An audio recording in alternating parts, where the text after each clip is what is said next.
Hello guys, welcome to Phoenix What If. So in this video, we will see, what if Naruto awakened the power of first Kenpachi and fell in love with Unohana? If you enjoy these kinds of stories, don't forget to show us some love by hitting the like button and subscribing to the channel. Your support means the world to us. Now, let's start the story. Chapter 1. The echo in the soul. The air in the high mountain pass was thin, smelling of pine needles and cold stone. It burned in the lungs, a stark contrast to the humid, vibrant chaos of the villages they'd left weeks ago. For Naruto Uzumaki, it tasted only of failure. He was on his knees, palms pressed flat against the unforgiving rock, his chest heaving as he fought to draw breath. Every muscle screamed, a symphony of agony conducted by the relentless training of the man standing over him. Jiraiya, the great toad sage, wasn't looking at him. His gaze was fixed on the chasm that split the training ground. A 200-foot drop into shadow and rushing water. On the other side, a massive boulder bore the unmistakable spiral gouge of a Rasengan, but it was shallow, pathetic. A scar, not a crater.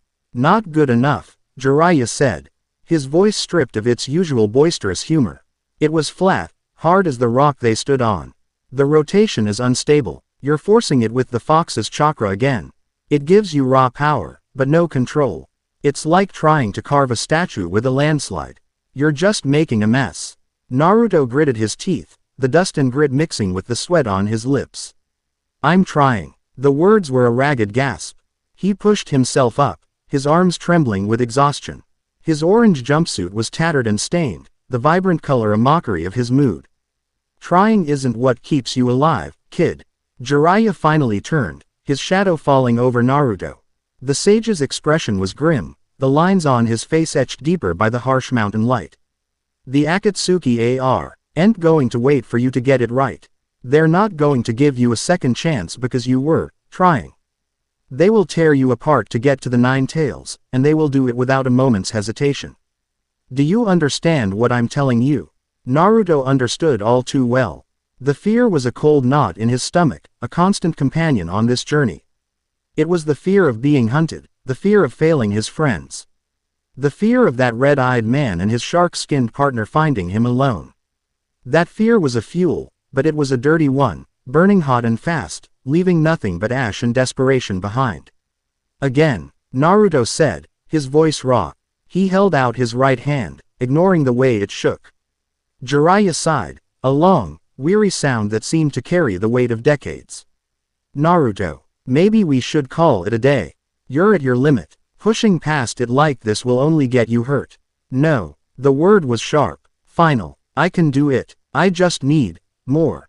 He closed his eyes, shutting out the concerned look on his master's face, shutting out the vast, uncaring landscape. He focused inward, on the roiling sea of chakra within him. It was a vast, deep blue ocean, his own life force. But beneath it, sealed away behind a cage of his own making, was something else. A crimson tide, hot and violent, promising limitless power for a terrible price.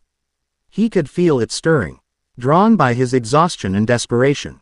Kurama was always awake, always watching, always offering that poisoned chalice. Just a little, a voice that was and wasn't his own seemed to whisper in the back of his mind. Let me help you. Let me show you what real power feels like. I don't need your help, Naruto muttered, his knuckles white as he clenched his fist. He would do this himself. He had to. He brought his left hand up to cup his right, and began the process. He molded his chakra, trying to force it into the chaotic, multi-directional spin that Jiraiya had shown him. It was like trying to hold lightning in a bottle. The blue energy flared, wild and untamed, sputtering against his palm. It hurt, a grinding, abrasive pain that vibrated up his arm. Focus, Naruto. Jiraiya's voice cut through his concentration. Shape and rotation. Don't just pour power into it. But Naruto was already losing the battle. His own reserves were scraped raw. The Rasengan was flickering, threatening to dissipate. The fear returned, sharp and cold. Failure. Again. The image of Sasuke walking away from him in the valley of the end, of Gaara's dead eyes, of the Akatsuki's cold promises, it all flooded him at once. He made a choice. It wasn't a conscious thought, not a plan, but a primal, desperate reaction. He reached for the crimson tide. He didn't just dip a toe in, he ripped the gates open, letting the fox's violent, intoxicating power surge into his system. The change was instantaneous. The air grew heavy, thick with a pressure that made the pebbles at Jiraiya's feet tremble. The flickering blue sphere in Naruto's hand was instantly consumed by a malevolent red. It swelled, no longer a controlled sphere but a jagged, screaming vortex of energy. It wasn't the Rasengan anymore. It was something else, something hateful. Naruto, stop, that's too much. Dispel it now, Jiraiya yelled, his body tensing, recognizing the catastrophic loss of control. He took a step forward, hand already forming a seal to try and suppress the energy. But it was too late. Naruto's eyes snapped open, his irises no longer blue but a burning, slitted red. He couldn't hear Jiraiya, he could only hear the roar of the power in his hand and the triumphant laughter of the beast in his gut. With a guttural scream that was more animal than human, he thrust his hand forward, not at the boulder, but at the empty space before him. He wasn't trying to destroy a target. He was trying to tear a hole in his own weakness. The universe, it seemed, obliged. The moment the crimson vortex of chakra left his hand, it didn't fly forward. It imploded. There was no grand explosion, no deafening boom. There was only a sound that was the opposite of sound, a tearing, sucking silence that pulled all noise from the air. The light didn't flash, it bent, twisting into the point where the Rasengan had been, as if space itself were being devoured. A hairline fracture appeared in the air. It was a crack not in glass or stone, but in reality itself.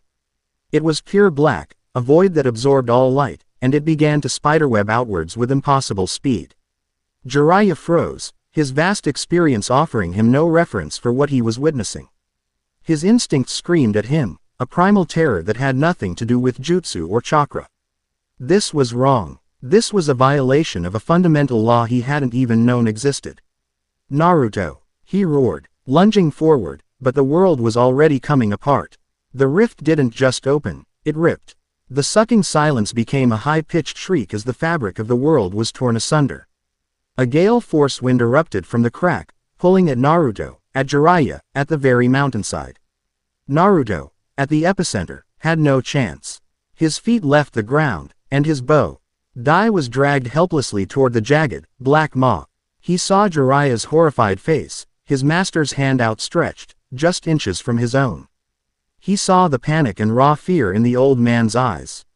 Then the rift's edge touched him. Pain. It was not a pain he had ever known. It was not the burn of a wound or the ache of a broken bone. It was the pain of deconstruction. He felt his skin, his muscles, his very cells being pulled in different directions at once. His chakra network, already ablaze with Kurama's power, flared violently as it was exposed to something else. An energy that was alien, anathema to its very existence. It felt like being simultaneously frozen and set on fire. His scream was stolen from his lungs before it could even form. The last thing he saw was Jiraiya's form SHR, inking into a pinpoint of light as he was consumed by the absolute, silent blackness. Then, there was only the agony of being unmade. Retsu Unohana, captain of the 4th Division, found the silence of the 78th District of South Rukongai. Inzuri, to be a balm for the soul. Here, far from the sterile efficiency of the Seraite and the clamor of its politics, the world felt more honest. The air was clean, the grass was soft, and the spiritual particles were calm, humming with a gentle, life-affirming energy. She knelt by a stream, her fingers brushing over a patch of ketsumeshi, a rare herb K. Known for its blood-staunching properties. It grew best in places of profound peace. Her lieutenant, Azane Katetsu, stood a respectful distance away, her tall frame a silent, watchful sentinel. "It's a good harvest this year, Captain," Azane said, her voice soft, careful not to disturb the tranquility. "Indeed," Unohana replied, her tone as placid as the stream's surface. "The ambient reishi has been particularly stable. It encourages growth." It was in that precise moment of profound stability that chaos erupted. It was not a sound, but a feeling. A pressure. A spiritual event so violent and utterly alien that for a fraction of a second, Unohana had no frame of reference for it. It was not the jagged, hungry ryutsu of a hollow. It was not the ordered, familiar Raryoku of a soul reaper. It was a discordant shriek in the symphony of the soul. It felt hot and frantic, like a living thing, but also synthetic and structured, like a jutsu. And beneath it all, a third signature, ancient and monstrous, a seething well of pure demonic rage. The three energies were tangled together in a screaming, self-destructive knot. The Ketsumeshi at her fingertips withered instantly, turning black and crumbling to dust. The calm reishi of the air curdled, turning sharp and hostile. Azane gasped, her hand flying to the hilt of her zanpakuto. "Captain, what is that?" Unohana was already on her feet, her serene expression replaced by one of intense, focused concentration. Her senses, honed over 1,000 years, reached out, pinpointing the epicenter of the disturbance. It was close, frighteningly close, and it was fading as rapidly as it had appeared, like a bonfire being snuffed out. What remained was the spiritual equivalent of a mortal wound, a gushing hemorrhage of power that was rapidly bleeding out into nothingness. "Stay here, Azane," she commanded, her voice calm but leaving no room for argument. "Alert the division. Set a perimeter. No one enters or leaves Inzuri until I return. Use Hakufuku, but only on my command." "Understood. But Captain, you shouldn't go alone." "Understood." Unohana's gaze met hers, and in their depths, Azane saw not the gentle healer, but the unyielding authority of a Gote 13 captain. Azane paled and bowed her head. "Yes, Captain." Unohana didn't wait for another word. She moved, her shunpo a silent flicker across the landscape. She followed. The fading stain of that horrific energy, her mind racing. An invasion, a new type of hollow. An experiment gone wrong. None of it fit. The signature was too complex, too self-contradictory. She found him in a small clearing, 100 meters from the stream. The sight stopped her cold. It was a boy. He couldn't have been more than 16. He lay in a shallow crater of scorched earth, at the center of a spiderweb of blackened, dead grass. He was, to put it clinically, drowning in his own blood. His body was a tapestry of lacerations, not clean cuts from a blade, but jagged tears, as if he had been pulled through a field of broken glass. His right arm was the worst, shredded almost to the bone, the flesh peeled back to reveal mangled muscle and sinew. But it was the energy pouring from him that was the real horror. Unohana, with her unparalleled medical knowledge, could see it as clearly as she could see his physical wounds. A vibrant blue energy, wild and powerful, was leaking from him like water from a shattered dam. But it was warring with a venomous red energy that clung to it, corrupting and consuming it. And both of these energies were actively being negated by the very reishi of the Soul Society, which treated them as a foreign poison. His body was a battleground for three mutually exclusive forces, and it was being torn apart from the inside out. She knelt beside him, our professional calm a dam against the tide of her astonishment. His clothes were bizarre, a garish orange fabric she had never seen. His hair was a startling shade of sun yellow, matted with blood and dirt. His face, even slack in unconsciousness, held a strange stubbornness. On his cheeks were 6 whisker-like marks, faint against his pale skin. Her gloved fingers went to his neck, seeking a pulse. It was there, but it was a frantic, fluttering beat, a trapped bird trying to escape a collapsing cage. He was dying. He had minutes, perhaps seconds. Standard Kaido would be useless. It would be like trying to patch a hole in a ship with an energy that dissolves the hull. Healing him would require stabilizing the warring forces within him, something for which no textbook, no precedent, existed. For a moment, she considered the law. He was an unknown entity, a ryoka of the most extreme kind. The proper procedure was to contain the area, report to the captain commander, and allow the Onmitsukido to handle it. It was the safe, logical, lawful thing to do. She looked at his face again. He was just a child mangled by forces she couldn't comprehend. The healer in her, the core identity she had cultivated for centuries, could not abide leaving him to die. The law could be dealt with later. Death was final. "Azane," she said, her voice low but carrying clearly on the wind. "Hakufuku. Now. On my position." A moment later, a white, translucent barrier shimmered into existence around the clearing, masking their spiritual pressure from the outside world. It would buy her time. Hana placed her hands over the boy's chest. She closed her eyes and let her own Raryoku flow, not as a blunt healing tool, but as a delicate, probing scalpel. She dove into the storm. It was worse than she had imagined. The blue energy, his chakra, was a network of pathways, similar in concept to the Hakusui and Sakatsu of a soul reaper, but fundamentally different in its nature and flow. It was life force, pure and potent. The red energy was a parasite latched onto it, a sentient cage of pure hatred and immense power. The fox, the monster she had sensed. It was sealed, but the seal was fractured, leaking its poison into the entire system.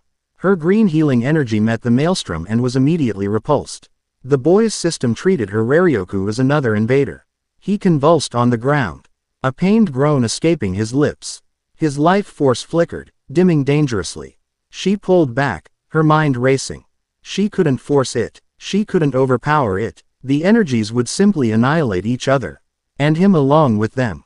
Integration, then, not conquest. She had to act as a bridge, a medium to coax the three warring elements into a semblance of harmony. It was a radical, incredibly dangerous idea. To do it, she couldn't just apply her power to him. She would have to pour her own spiritual essence, her very Raryoku, into his system, using its stability as a foundation upon which the other energies could be rebuilt. It was an intimate, invasive act, linking her soul to his on a fundamental level. There was no telling what the consequences might be. She didn't hesitate. Taking a deep breath, she placed her palms flat on his sternum. "Forgive me," she whispered, to him or to herself, she wasn't sure. She let her spirit flow into him. The backlash was staggering. It felt like plunging her hands into a blast furnace. The fox's malevolent energy lashed out at her, a wave of pure killing intent that would have paralyzed a lesser soul. She weathered it, her own immense spiritual pressure a bulwark against the assault. She pushed past the rage, deeper, into the swirling chaos of his native chakra. It was wild and untamed but held a stubborn, resilient quality. A warmth that fought back against the fox's cold fury. She didn't try to heal the wounds directly. Instead, she began the painstaking process of weaving. She used her own Raryoku as a thread, catching the frayed ends of his blue chakra pathways and stitching them back together. She didn't fight the red energy. She encapsulated it, reinforcing the broken seal not with force, but by nourishing the native blue energy until it was strong enough to contain the parasite on its own again. It was a spiritual battle fought on a microscopic level. Hours passed. The sun began to set, casting long shadows across the clearing. Azane waited patiently outside the barrier, her anxiety a sharp point in the otherwise calm atmosphere. Inside the Hakufuku, Unohana was drenched in sweat, her breath coming in shallow pants. The boy's body had stopped convulsing. His breathing had deepened, evening out. The bleeding had stopped. The torn flesh was slowly, miraculously, beginning to knit itself back together. But something else was happening. Something she hadn't anticipated. As her soul intertwined with his, as she held the raw, screaming essence of his being in her spiritual hands, she felt a resonance. His will to live was ferocious. An indomitable, primal thing that refused to be extinguished. It was a quality she knew well. It was the absolute, unyielding desire to stand, to fight, to conquer, to never, ever break. And in the deepest, most dormant corner of her own soul, something stirred in response. A part of her she had buried a millennium ago. A part of her that remembered the thrill of the fight, the clang of steel, the taste of blood in the air. A part of her that was not the gentle healer Retsu Unohana, but the first Kenpachi, the most vicious criminal in the Soul Society's history, Yakiru Unohana. His primal survival instinct, amplified by the fox's rage, was calling to its reflection in her. And her soul, in the process of healing him, was leaving an indelible echo of its true nature upon his. She was not just mending his body, she was unintentionally reforging his spirit, imprinting it with the ghost of her own blood-soaked past. She felt the shift as it happened, a subtle alignment, a frightening harmony. The chaos in him began to settle, not into peace, but into a new, terrifying kind of order. The raging storm was coalescing into the sharp, deadly calm of a predator. Finally, after what felt like an eternity, it was done. She withdrew her hands, trembling from the exertion. The boy's spiritual pressure was stable, a deep, placid ocean where a hurricane had once raged. But the nature of it was forever changed. It was a fusion, A perfect, impossible hybrid of shinobi chakra, demonic yokai, and soul reaper Raryoku, all bound together by the echo of her own killing intent. She had saved him, but she had no idea what she had created. Days passed in the quiet solitude of the 4th Division's most private infirmary, a room reserved only for the captain's most sensitive cases. Unohana had brought the boy back under the cover of night, Azane's discretion being absolute. The official story was that he was a rare case from the Rukongai, suffering from a complex spiritual ailment. It was a thin lie, but one her authority made unchallengeable. She had watched him, monitored the steady rhythm of his breathing, the calm beat of his heart. The monstrous energy that had defined him was now quiescent, banked like the embers of a great fire. His physical wounds had closed, leaving behind a network of faint, silvery scars. On the morning of the 4th day, he awoke. There was no grogginess, no confused panic. One moment he was asleep, the next his eyes were open. They were a shade of blue so deep and clear they seemed to pull in the light. He blinked once, his gaze sweeping the unfamiliar ceiling, the sterile white walls, the IV stand beside his bed. He took in every detail with an unnerving stillness. His eyes finally came to rest on her. She sat reading a medical text in a chair by his bed. He didn't ask where he was. He didn't ask what had happened.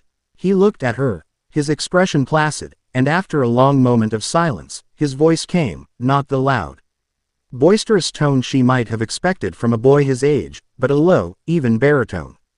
You saved me. It wasn't a question. It was a statement of fact. Unohana closed her book, placing it on the small table beside her. Your condition was unique. I did what I could.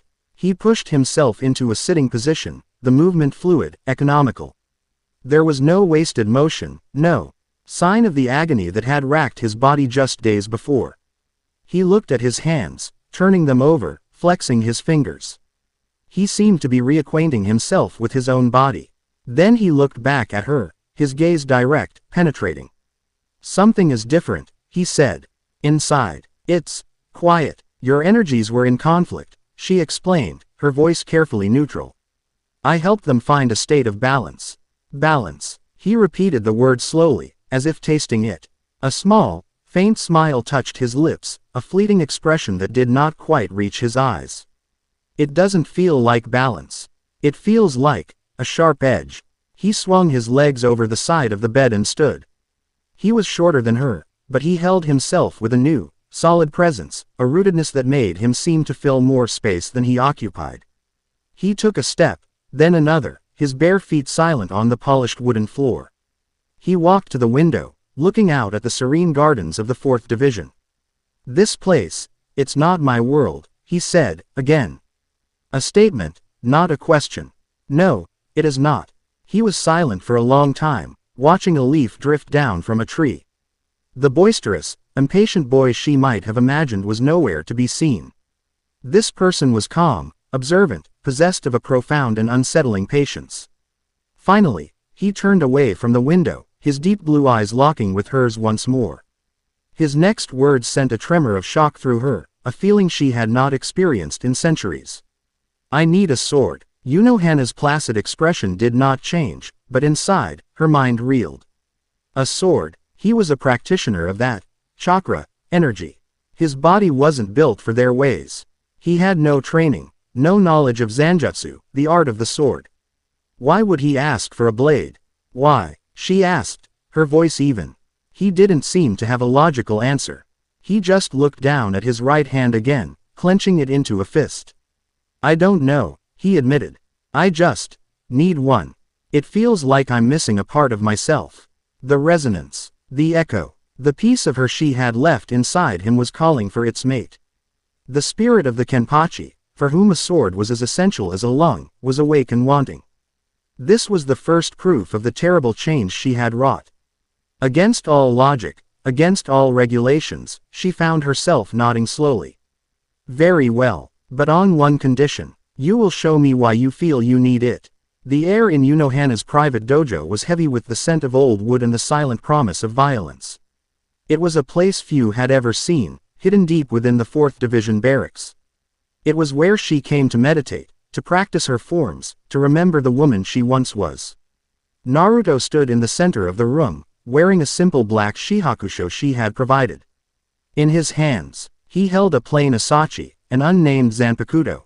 He held it not like an amateur, but with a natural, comfortable grip, the blade angled slightly downward, his body relaxed but poised.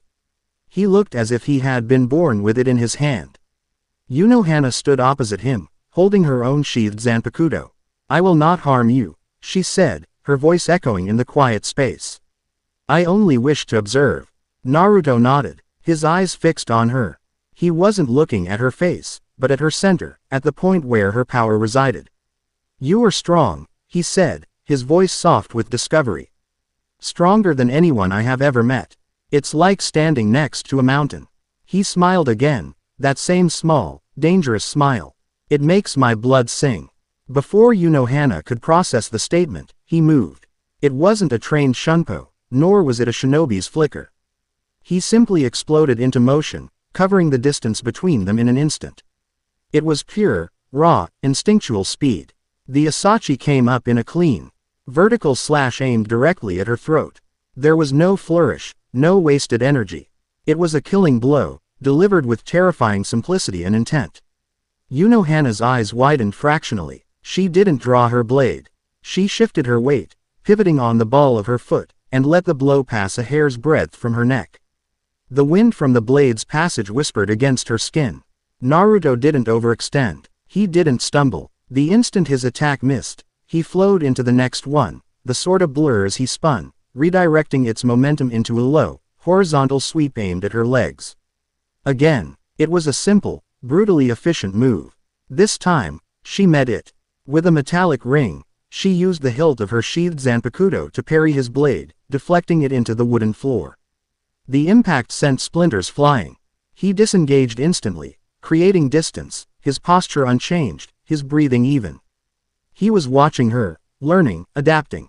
He had no forms, no kata, no named techniques. He was fighting purely on an instinct she had seen only once before, in the mirror. "You have never held a sword before today," she stated, her voice a low murmur. It was not a question. "No," Naruto confirmed, his eyes gleaming with a strange, exhilarating light. "But my body knows what to do. My soul knows." He raised the asachi again. "It knows that this is what it was made for. The feel of the steel in my hand, the sound it makes when it cuts the air, it feels like coming home." He came at her again, faster this time. His attacks were a relentless barrage of simple, lethal strikes. High, low, thrusts, slashes, each one aimed at a vital point, each one delivered with the cold precision of a master assassin. He wasn't thinking. He was simply doing. Unohana moved, a dance of deflection and evasion.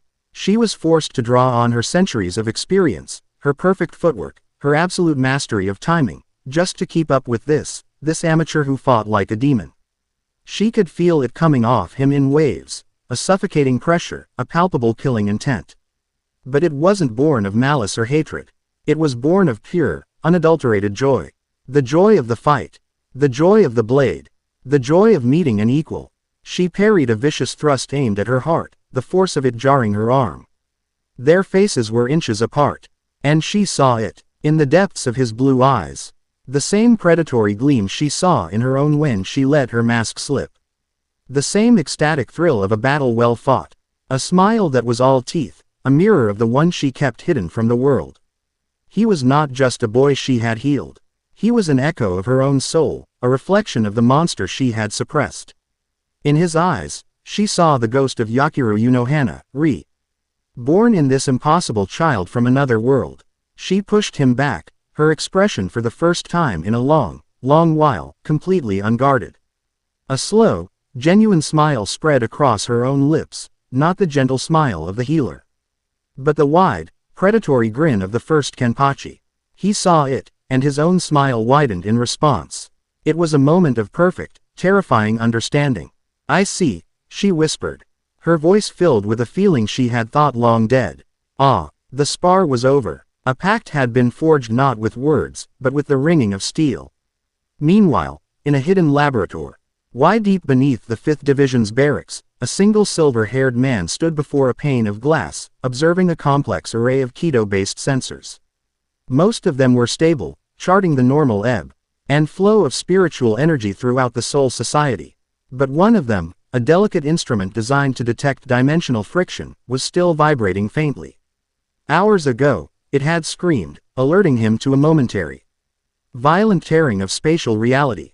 An anomaly, an impossibility. It had vanished as quickly as it appeared, leaving behind only the faintest ripple and a chaotic, unidentifiable spiritual signature that had faded into nothingness. It was a variable he had not accounted for in his meticulous plans. It was a mystery. Sosuke Aizen adjusted his glasses, a thoughtful, almost curious smile gracing his features. Most would dismiss it as a fluke, a sensor malfunction. But he knew better. The universe had just introduced a new piece onto the board. He had no idea what it was, or where it had gone. But he would find out. Every variable, no matter how small, could be understood. And everything that could be understood, could be controlled. Chapter 1 End. Chapter 2. A Dance. Of blades and whispers, the echo of steel lingered in the air of the private dojo, a phantom hum that vibrated in Naruto's bones. The asachi in his hand felt impossibly light, an extension of his arm that had been missing his entire life. Across from him, the woman who had remade him stood with a smile that was the most terrifying and beautiful thing he had ever seen. It was not a smile of warmth or kindness, it was a baring of teeth. A flash of predatory delight that spoke a language his new soul understood perfectly. It was a smile of recognition. "I see," she had said, and in those two words, he felt seen for the first time. Not as the village pariah, not as the Jinchuriki, not as the knuckle-headed ninja. He was seen as a fellow creature of the blade, a kindred spirit born for the precipice of battle. Unohana's smile softened, the terrifying edge receding back behind the placid mask of the healer, but the light in her eyes remained. "Your instincts are remarkable," she said, her voice regaining its customary calm, though it was now laced with a new, subtle warmth. "You fight as if you have been doing it for 1,000 years. Naruto lowered his blade, the strange elation of tea. He spars slowly giving way to a profound sense of clarity. "I told you," he said, his own voice steady, "my soul knows how. It's like a memory I didn't make." He looked at her, his gaze unwavering. "It feels like you." The statement hung in the air between them, stark and honest. He wasn't accusing her. He was acknowledging a fundamental truth he could feel in the marrow of his being. He was a lock, and the memory of her true nature was the key that had turned within him. Unohana's expression didn't falter. She sheathed her own blade with a soft, final click. "The process of healing you was invasive. I had to integrate my own spiritual energy into your system to create a harmony between the conflicting forces. It seems a part of my spirit's memory was imprinted upon yours." She paused, her gaze searching his. "Does it displease you?" Displease him. He thought of his life before the rift. The constant, desperate need for acknowledgement. The loud, obnoxious front he put on to hide the gnawing loneliness. The frantic scrabbling for power that always felt just out of reach. He compared it to the quiet, solid confidence he felt now. The feeling of the sword in his hand, the clarity of his own mind, the deep, humming power that was no longer a chaotic storm but a coiled serpent ready to strike at his command. "No," Naruto said, and the word held the weight of absolute certainty. "It's the first time I've ever felt whole."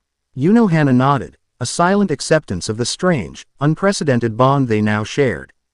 "Come," she said, her tone shifting back to that of the captain. "You are still my patient. You must rest, and we have much to discuss." He followed her out of the dojo, leaving the asachi resting on a velvet stand. As he walked through the pristine, quiet halls of the 4th Division, he felt the eyes of the squad members on him. They were furtive, curious glances. He was an anomaly, a stranger in their midst. But he felt no anxiety, no urge to shout or prove himself. Their curiosity was a natural thing. He simply met their gazes with his own calm, blue eyes until they looked away, a faint unease in their posture. He was a guest here, but he was not weak, and his very presence seemed to project that fact without a word. Unohana led him back to the private room, where a fresh set of clothes and a tray of food were waiting. It was simple fare, steamed rice, grilled fish, some pickled vegetables, and a pot of steaming tea. He sat and ate with a focused silence, his hunger deep and sharp.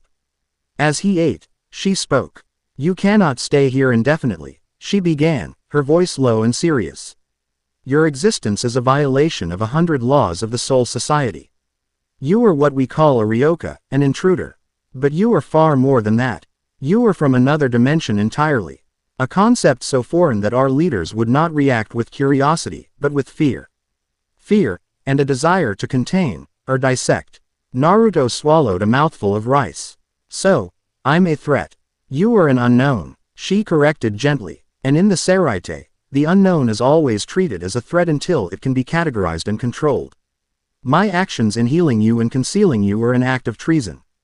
If you are discovered, I will be condemned, and you will be handed over to the 12th Division for research. It is a fate I would not wish on a hollow." He stopped eating, the gravity of her words settling in. She had risked everything for him, a complete stranger. The ingrained loyalty he'd always felt for his precious people flared, now directed at this calm, powerful woman. "Then I'll leave," he said simply. "Tell me how to get back, and I'll be gone. I won't cause you any more trouble." A faint smile touched her lips. "It is not that simple. The way you arrived, it was not a controlled passage. It was a violent tearing of reality. There is no known method for replicating such an event safely. And even if there were, I would not let you go back unprepared." "Unprepared? You have a new power." "Naruto Uzumaki," she said, using his full name for the first time. It sounded right, coming from her. "But you do not understand it. Your instincts are sharp, but they are raw. You have the killing blow of a master, but not the discipline, the control, the stamina. You are a blade without a forge. To send you back now, with this new nature, would be a disservice." She leaned forward slightly, her dark eyes intense. "I healed you. I inadvertently changed you. I feel a responsibility to see this through. I will train you. I will help you master what you have become. And then, I will find a way to send you home." He looked at her, at the absolute conviction in her face. She was offering him a gift beyond measure, the knowledge of a master warrior, a path to understanding the new self he inhabited. But he also saw the risk she was taking. "They'll find out," he said. "Someone will notice. Let me worry about the whispers in the Seraite," Unohana said, her voice imbued with an authority that left no room for doubt. "You will focus on the dance of the blade." And so began his secret education. Every day, he was Azane Katetsu's problem. Unohana's quiet, enigmatic patient. The tall, silver-haired lieutenant would bring him his meals, her expression a mixture of profound nervousness and fierce loyalty to her captain. "The captain asked me to ensure you have everything you need, Uzumaki-san," she would say, her voice barely above a whisper, her eyes darting around as if the walls themselves were listening. "Just Naruto is fine, Azane-san," he'd reply with a small nod. He could feel her anxiety like a low hum in the air. She was terrified of him, of the situation, of the potential consequences. But her loyalty to Unohana was a steel wall, and he found himself respecting her for it. He spent his days in quiet contemplation, a practice that would have been unthinkable for the old Naruto. He would sit in his room and simply feel. He would feel the thrum of life in the gardens outside, the nervous energy of the squad members scurrying through the halls, the immense, placid ocean of power that was Retsu Unohana, a constant, reassuring presence in the background. He was learning to read the world not with his eyes or ears, but with his senses, feeling the ebb and flow of spiritual pressure as if it were the wind on his skin. But the nights belonged to the dojo. Under the silvery light of the Soul Society's moon, they would meet. The first few sessions were a brutal education. Unohana was a relentless teacher. She did not instruct him in the traditional sense. She did not walk him through stances or forms. She attacked him. "Your instinct is to kill," she said during their second night, her sheathed blade a blur as she deflected his savage but unrefined lunge. "It is a pure instinct, but it makes you predictable. You see only the vital point, the killing blow. You do not see the feint, the redirection, the opponent's balance. You must learn to see the entire battle, not just its end." She disarmed him with a flick of her wrist, the Asachi spinning through the air. He didn't panic. He dove, using his chakra-enhanced speed to roll and come up behind her. His hand chopping for her neck. She was already turning, her elbow catching him squarely in the chest, driving the air from his lungs and sending him stumbling back. He gasped for breath, a grin spreading across his face. Again, she taught him not through words, but through action. She would leave an opening, a tempting target, and when he took the bait, she would punish the mistake. Her sheathed sword striking a nerve cluster in his arm or leg, sending a jolt of paralyzing pain through him. He learned quickly. He learned that a feint to the head could open the ribs. He learned that overcommitting to a power strike left his flank exposed. He learned that footwork was not just about speed, but about controlling distance and angles. His growth was nothing short of monstrous. The Kenpachi echo in his soul absorbed the lessons like a sponge, marrying its raw, lethal instinct with the refined, thousand-year-old combat philosophy of its source. His movements became more fluid, his attacks more varied. He began to weave feints into his assaults, to use his opponent's momentum against them, to create openings where none existed. One night, about a week into his training, she changed the lesson. "Your power is not just in the blade," she said, standing calmly in the center of the dojo. "It is in your presence. Your spiritual pressure. It is a fusion of three distinct energies. A weapon in its own right. But you let it sit dormant. Release it. Let me feel it." Naruto closed his eyes, concentrating. He reached for the deep, humming reservoir within him. He no longer felt the separate, warring energies of his chakra, the fox, and the spiritual power she had given him. They were one now, a single, unified force. He let it bleed out of him, not in a violent eruption, but in a steady, expanding wave. The atmosphere in the dojo changed instantly. The air grew thick, heavy, like the moments before a lightning strike. The wooden walls seemed to groan under the strain. It was an oppressive force, carrying the wild resilience of his chakra, the cold fury of Kurama, and the sharp, killing edge of a Kenpachi. Unohana stood in the center of it, her expression serene, analytical. "It is immense," she commented, her voice perfectly even despite the crushing pressure. "And deeply unsettling. It screams of contradiction, life and death, rage and calm. It will terrify your opponents. Break their will before you even draw your blade. But it is unfocused. It is a hammer. You must learn to shape it into a scalpel. Focus it on me. Me alone." He tried. He narrowed his focus, trying to aim the pressure like a beam.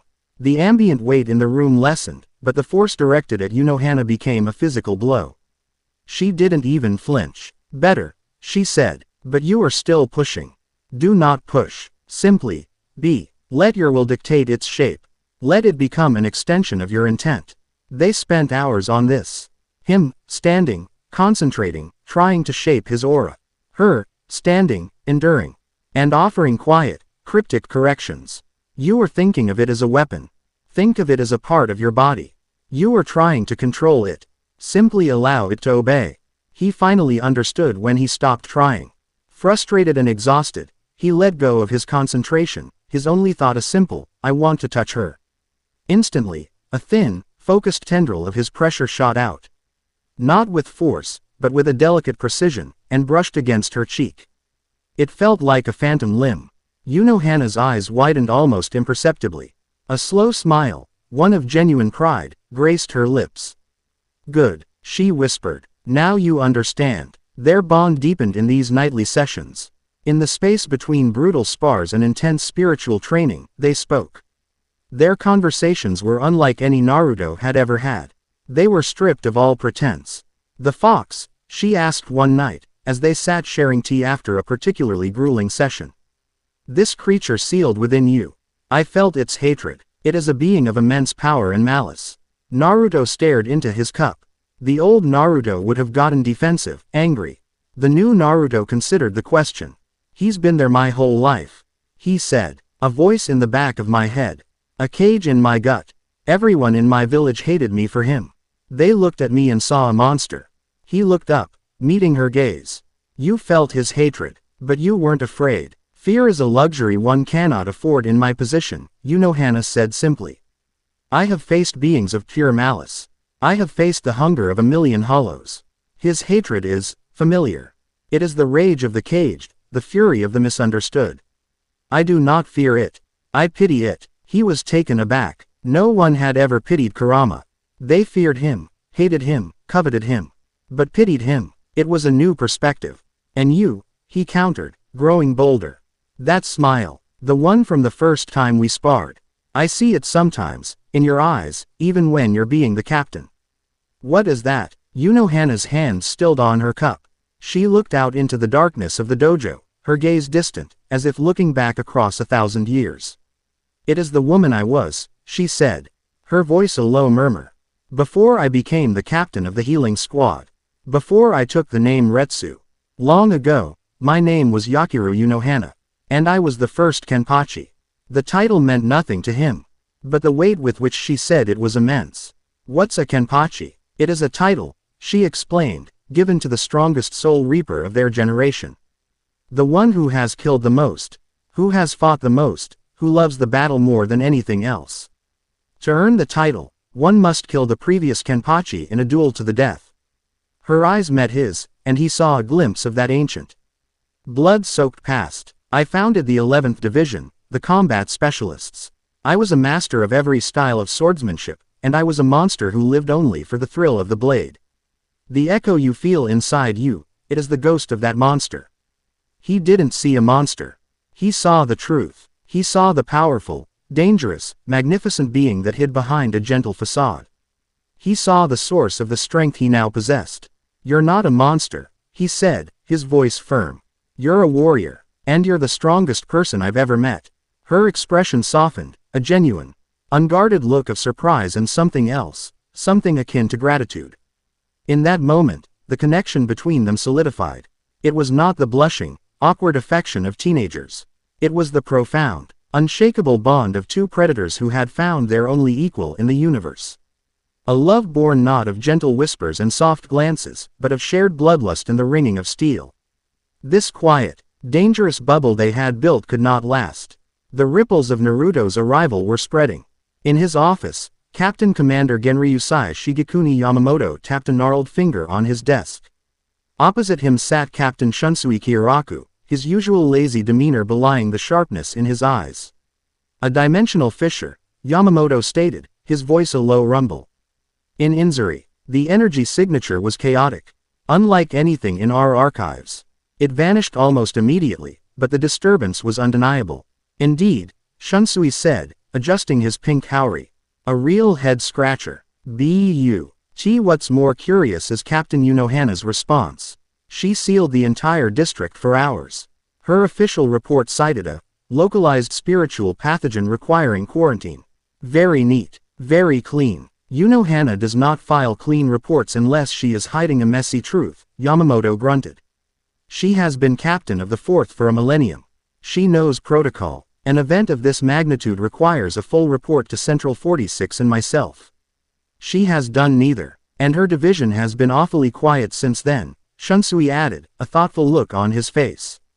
Almost secretive. Azane-chan looks like she's seen a ghost every time I pass her.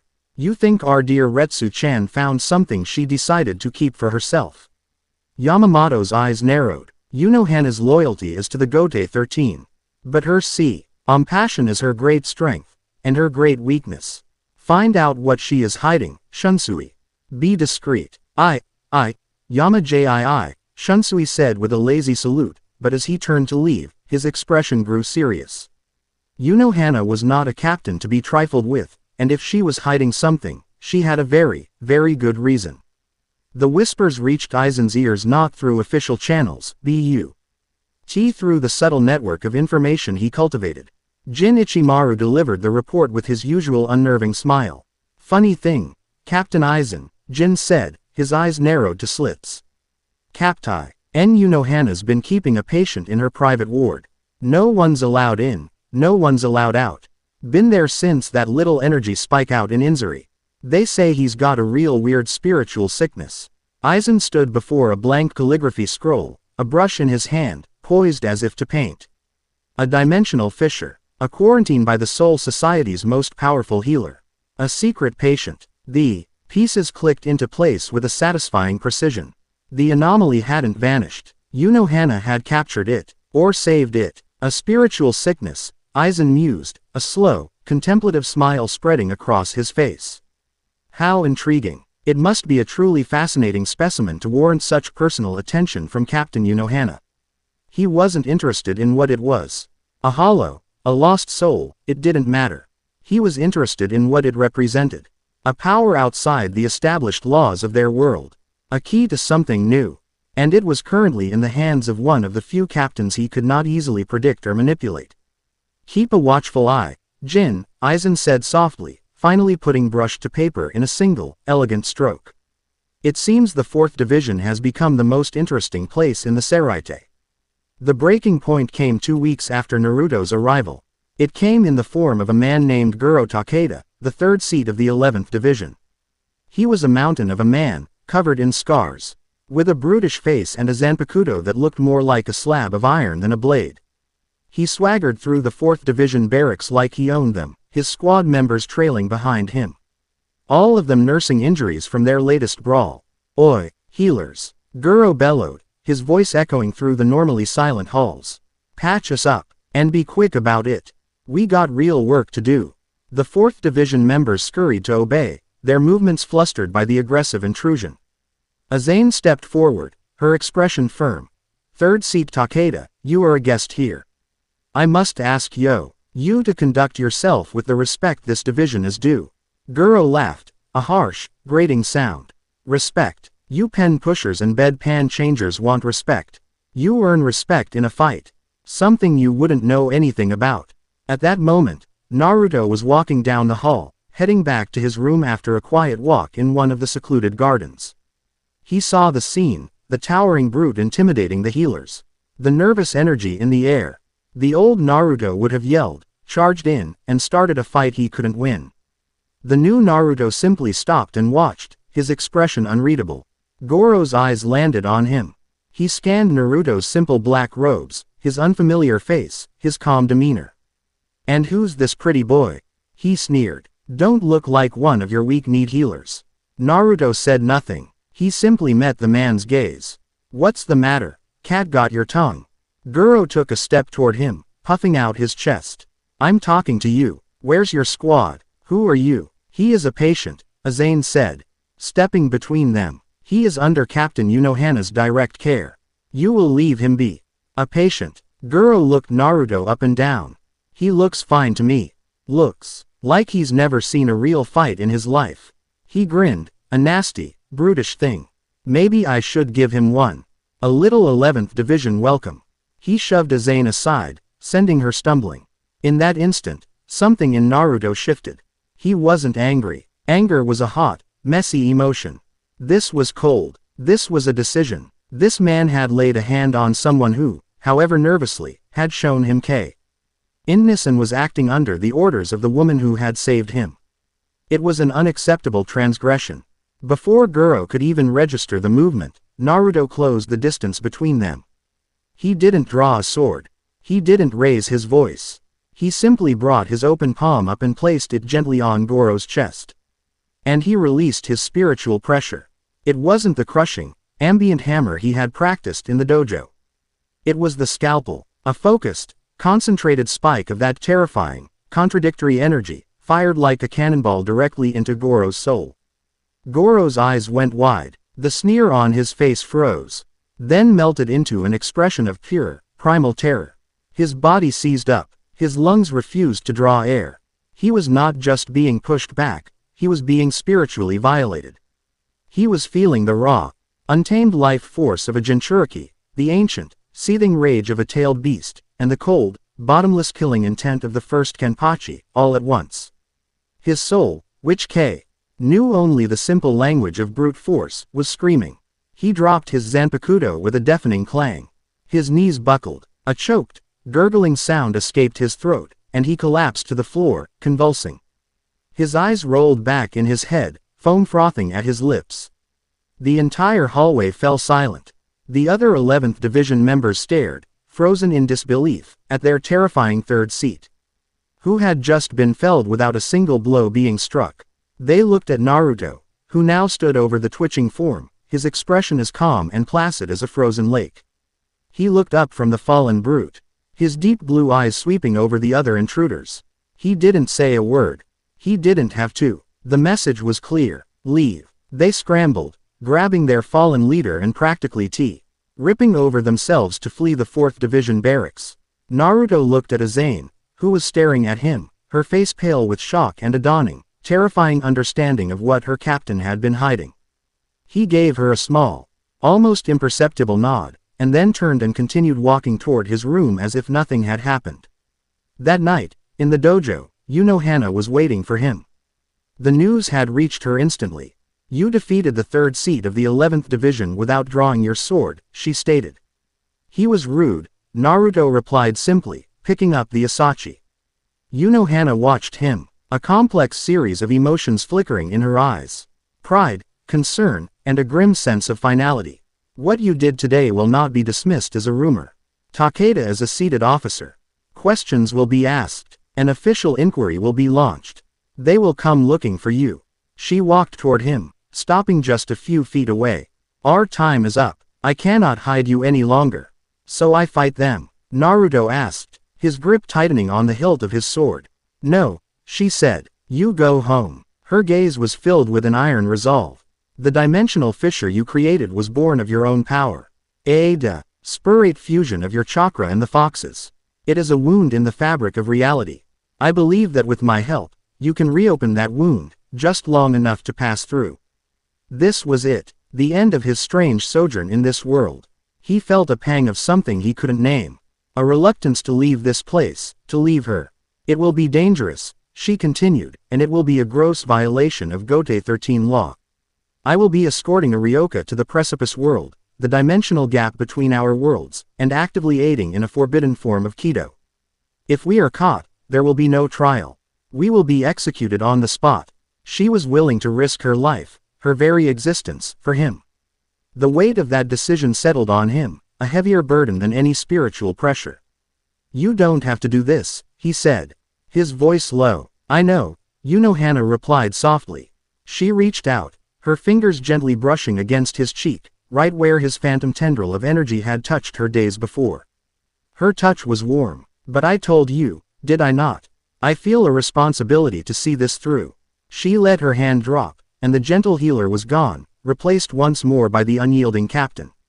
"Rest. We leave at moonset tomorrow. From this moment on, we are no longer captain and patient. We are fugitives." Chapter 2 End. Chapter 3. The stranger in a familiar village. The air in He Precipice world was a physical assault. It was thick and heavy, saturated with a cloying, unstable energy that clung to the skin like oil. There was no sky, only an oppressive, swirling darkness that pressed in from all sides. The only ground was a series of shifting, crystalline platforms that materialized and dissolved with a maddening lack of rhythm. To fall was to be lost forever in the turbulent current of the Dongai, the dimensional vortex that separated the soul society from the world of the living. Naruto stood on one of the larger, more stable platforms, his hand resting on the hilt of the Asachi strapped to his back. The simple black shihakusho he wore felt like a second skin, far more natural than the garish orange he'd worn for most of his life. Beside him, Unohana stood as a pillar of calm in the chaos. Her captain's Haori a stark white beacon against the crushing gloom. Her expression was serene, but her senses were stretched taut, alert for any sign of the Kotatsu, He unstoppable temporal cleanser that patrolled this volatile realm. "This is as far as I can take you," she said, her voice even but unable to completely mask the undercurrent of tension. "The world, you know, is on the other side of this turbulence. But the wound you created is not a stable gateway. It is a scar, and it must be reopened." She looked at him, her dark eyes reflecting the swirling chaos around them. "You will have to do it yourself. Reach for the same desperation, the same fusion of power that brought you here. But this time, do not lose control. You are not lashing out in anger. You are turning a key in a lock. Focus your intent. Will the path open?" He nodded, understanding completely. This was the final lesson. Control. Intent. He closed his eyes, shutting out the disorienting environment, and turned his focus inward. He found the vast, deep reservoir of his new power. It was no longer a chaotic storm but a placid, fathomless ocean, waiting for his command. He remembered the feeling from that day in the mountains, the desperation, the fear, the raw, uncontrolled surge of Kurama's chakra flooding his own. He reached for that memory, not to replicate it, but to understand its shape. The blue of his own life force, the crimson of the fox's rage. He let them rise together, not in a violent clash, but as a deliberate, controlled fusion. He could feel the familiar, Tefl power of Kurama coiling within him, but it was different now. It was not a parasite taking over, it was a weapon he was choosing to wield. The Kenpachi echo in his soul, that core of absolute, predatory calm, acted as the hand that held the weapon. A crimson and blue aura began to leak from him, swirling around his body like a miniature storm. The air in the dongai, already thick, grew heavy and taut. The crystalline platform beneath their feet vibrated. Focus, Naruto, Unohana's voice cut through his concentration, a grounding anchor in the vortex of power he was building. Do not let it consume you. Give it a single purpose. Home. He focused all of his will on that one, simple concept. Konoha. The faces of his friends. Sakura, Kakashi, Iruka-sensei. The smell of Ichiraku ramen. The view from atop the Hokage monument. He poured all of that longing, all of that intent, into the swirling mass of energy. He thrust his hand forward, palm open. The crimson and blue aura shot from him, not as a destructive blast, but as a focused beam of pure will. It struck the empty space before them, and reality buckled. A sound like tearing silk filled the air. A thin, black line appeared, identical to the one that had brought him here. It split open, not with a violent shatter, but with a controlled tear, revealing a swirling vortex of color and light beyond. It was a maelstrom of greens and blues, the colors of his world. A stark contrast to the monochrome bloom of the dongai. He had done it. The path was open. He turned to face Unohana. The moment was suspended, a quiet island in a sea of roaring energy. There were 1,000 things to say, 1,000 emotions swirling between them, gratitude, respect, a strange and profound affection forged in the crucible of their shared secrets. But words felt clumsy, inadequate. Thank you, he said, the two words carrying the weight of all the others. For everything. She reached out and adjusted the collar of his shihakusho, her touch light and fleeting. A rare, soft smile graced her lips, devoid of predation or secrets. It was a smile of pure, unadulterated fondness. You are no longer a blade without a forge, Naruto Uzumaki. You are sharp, and you are strong. Do not let your new power rule you. Let it serve the man you choose to be. He held her gaze, committing it to memory. I won't. We will meet again, she said. It was not a hopeful wish, but a statement of fact. A promise. He nodded once, then turned without another word and stepped into the swirling rift. The last thing he saw was her white haori, a solitary point of light in the overwhelming darkness. Before the colors of his own world consumed him, the portal snapped shut behind him with a final, thunderous crack, leaving Retsu Unohana alone in the roaring silence of the precipice world. She stood for a long moment, her hand still slightly outstretched, before she let it fall to her side. The mission was complete. The boy was home, and she was now a traitor, guilty of the highest crimes. A wry, tired smile touched her lips. For the first time in centuries, she did not know what the next day would bring. The thought was strangely, wonderfully liberating. The transition was far less violent this time. There was no pain of deconstruction, only a powerful, disorienting pull, like being swept up in a powerful current. He tumbled through a vortex of wind and leaves. The scent of damp earth and living trees filling his senses, a stark contrast to the sterile air of the Soul Society. He landed on his feet in a crouch, his hand instinctively on his sword. The motion was fluid, balanced, a world away from the clumsy landings of his youth. He stayed perfectly still for a moment, letting his senses expand, reading the new environment. He was in a forest. A familiar forest. The tall, ancient trees, the dappled sunlight filtering through the canopy, the specific hum of the nature chakra in the air. This was the training ground on the outskirts of Konoha. He was home. He stood up, his gaze sweeping the area. The air was still, silent. How much time had passed? To him, it felt like weeks, a lifetime. But the passage of time in the Soul Society was different. Had it been days, hours? A rustle in the canopy above him broke the silence. Two figures dropped from the trees, landing silently in front of him. They wore the familiar porcelain moss KS and gray flak jackets of Konoha's Anbu. Halt, the first one, with a weasel mask, said, his voice flat and emotionless. Identify yourself. Naruto looked at them, his expression calm. He could feel their chakra, coiled and ready. But it felt thin, brittle. Compared to the immense spiritual pressures of the captains he had been around, it was like comparing a candle to a bonfire. My name is Naruto Uzumaki, he said, his voice even. The two Anbu stiffened. The second one, with a cat mask, tilted her head. Uzumaki, your hair, your clothes, you do not match the description. People change, Naruto stated simply. The weasel-masked Anbu took a step forward, his hand inching toward the tanto on his back. Naruto Uzumaki disappeared from his training camp with Lord Jiraiya over a month ago. He is considered a missing person of high priority. You will come with us for debriefing and verification. A month. It had been longer than he thought. He felt a pang of guilt for the worry he must have caused Pervy Sage.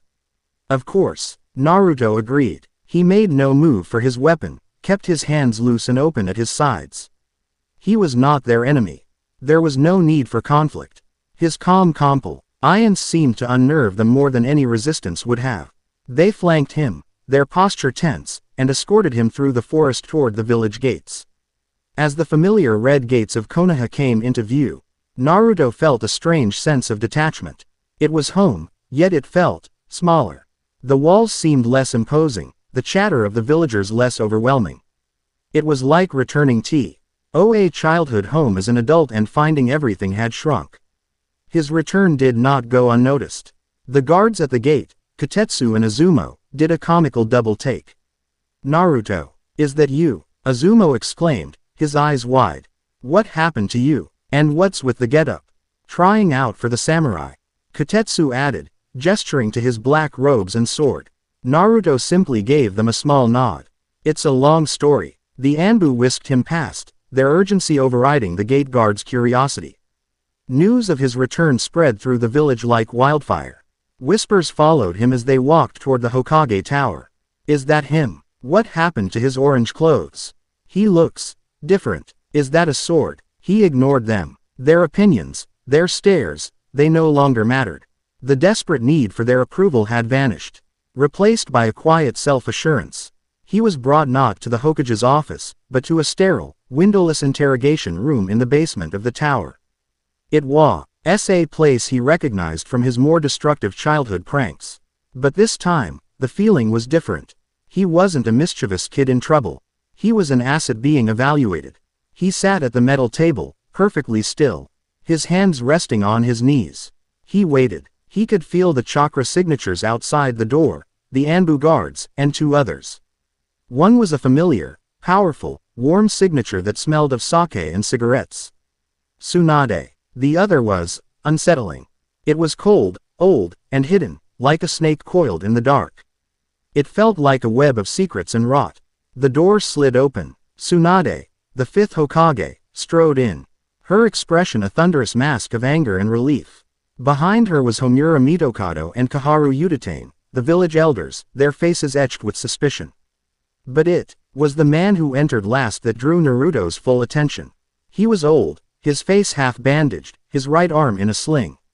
He leaned heavily on a cane, but there was nothing frail about him. His one visible eye was sharp and dark, and the cold, hidden chakra signature belonged to him. Naruto instinctively knew this was a dangerous man. A man who dealt in shadows.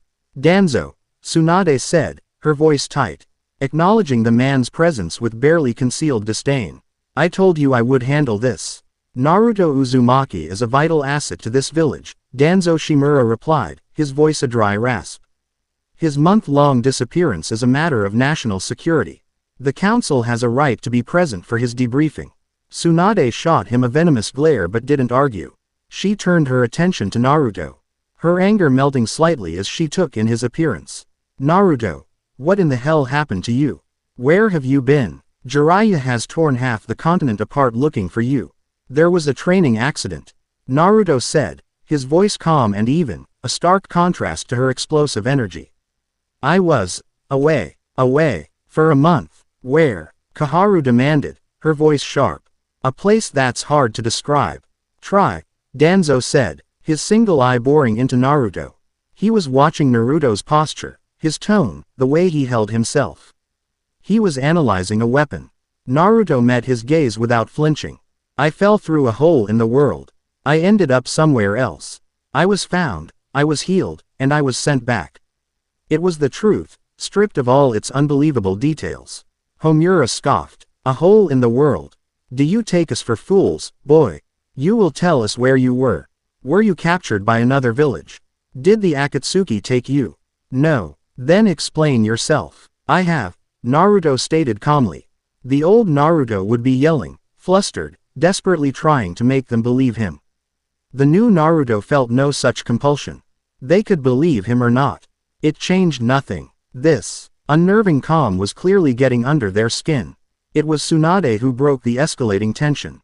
She slammed her hand down on the table, cracking the metal surface. Enough. Yelling at him won't get us answers. She leaned forward, her expression softening slightly. Naruto, just tell us what happened. We were worried sick. He looked at her, at the genuine concern in her eyes. She deserved more than cryptic answers. But how could he explain the Soul Society, Soul Reapers, a power that wasn't chakra? I was training with Pervy Sage, he began, deciding on a more detailed, but still edited, version. I lost control of the fox's chakra during a Rasengan.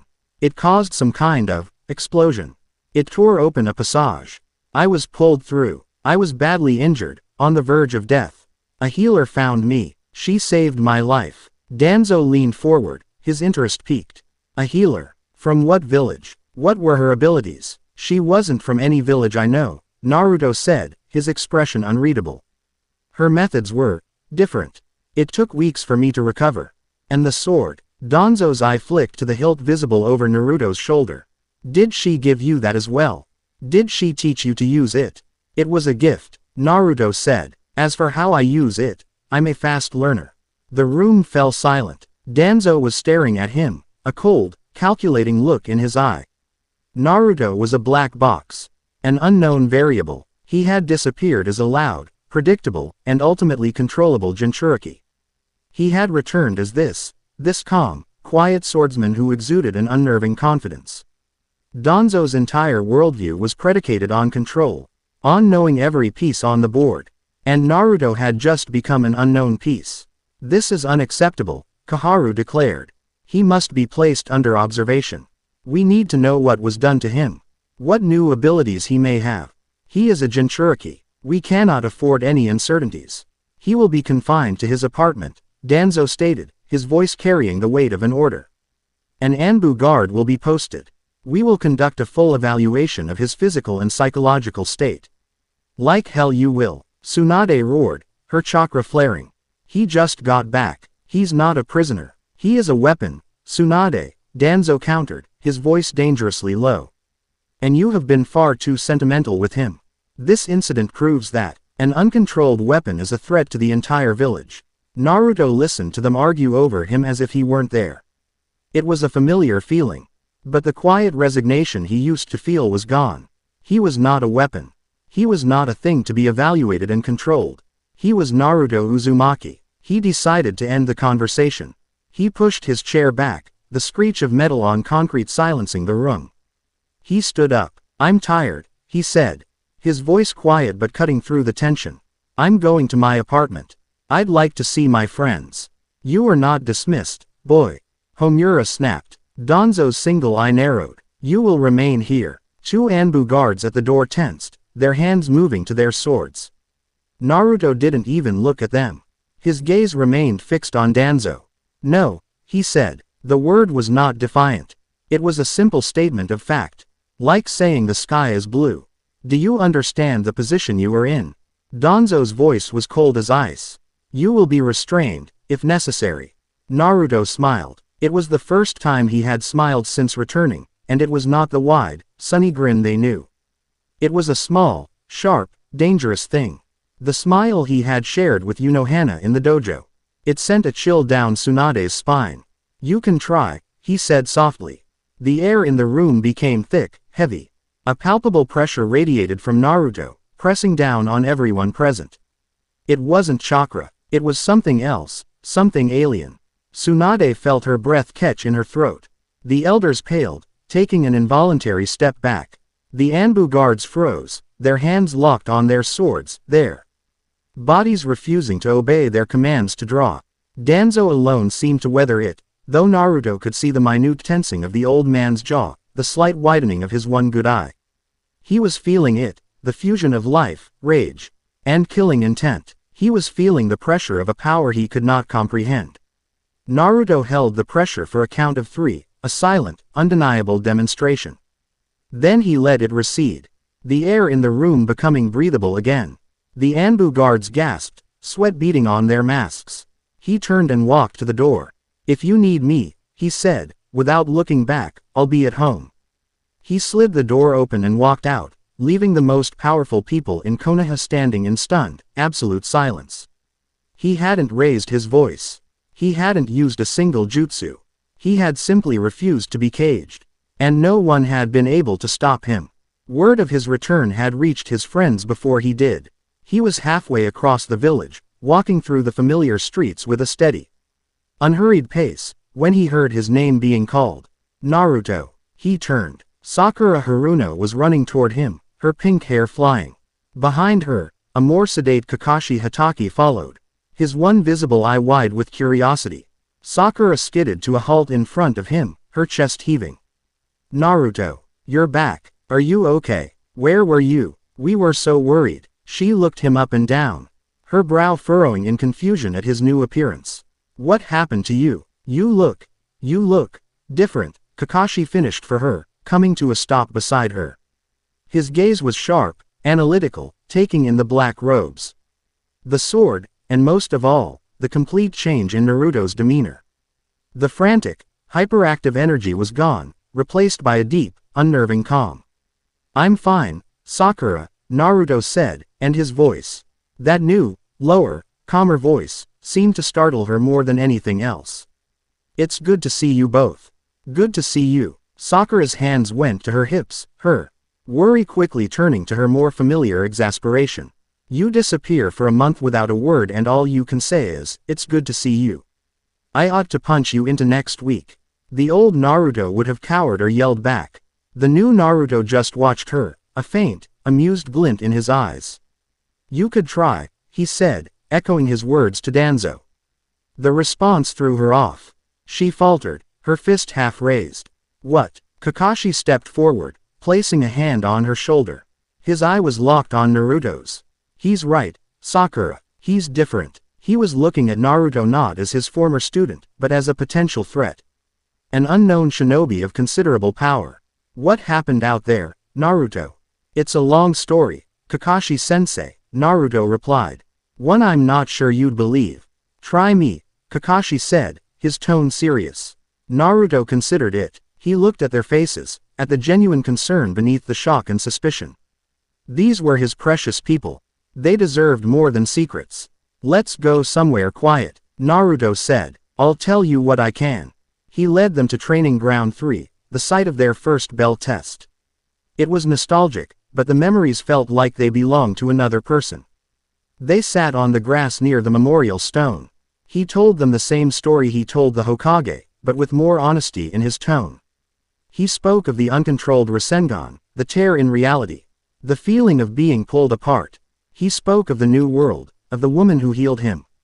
He didn't mention soul reapers or spiritual pressure, instead framing it in concepts they could grasp.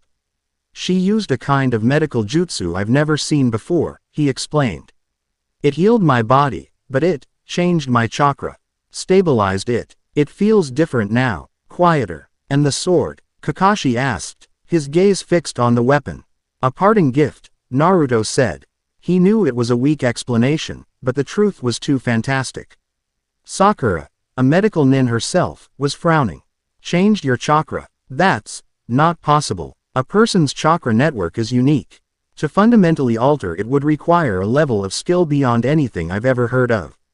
It's godlike." "Maybe she was," Naruto said softly, the image of Unohana's serene, powerful face flashing in his mind. Kakashi was silent for a long time, his gaze distant. "You're holding back, Naruto."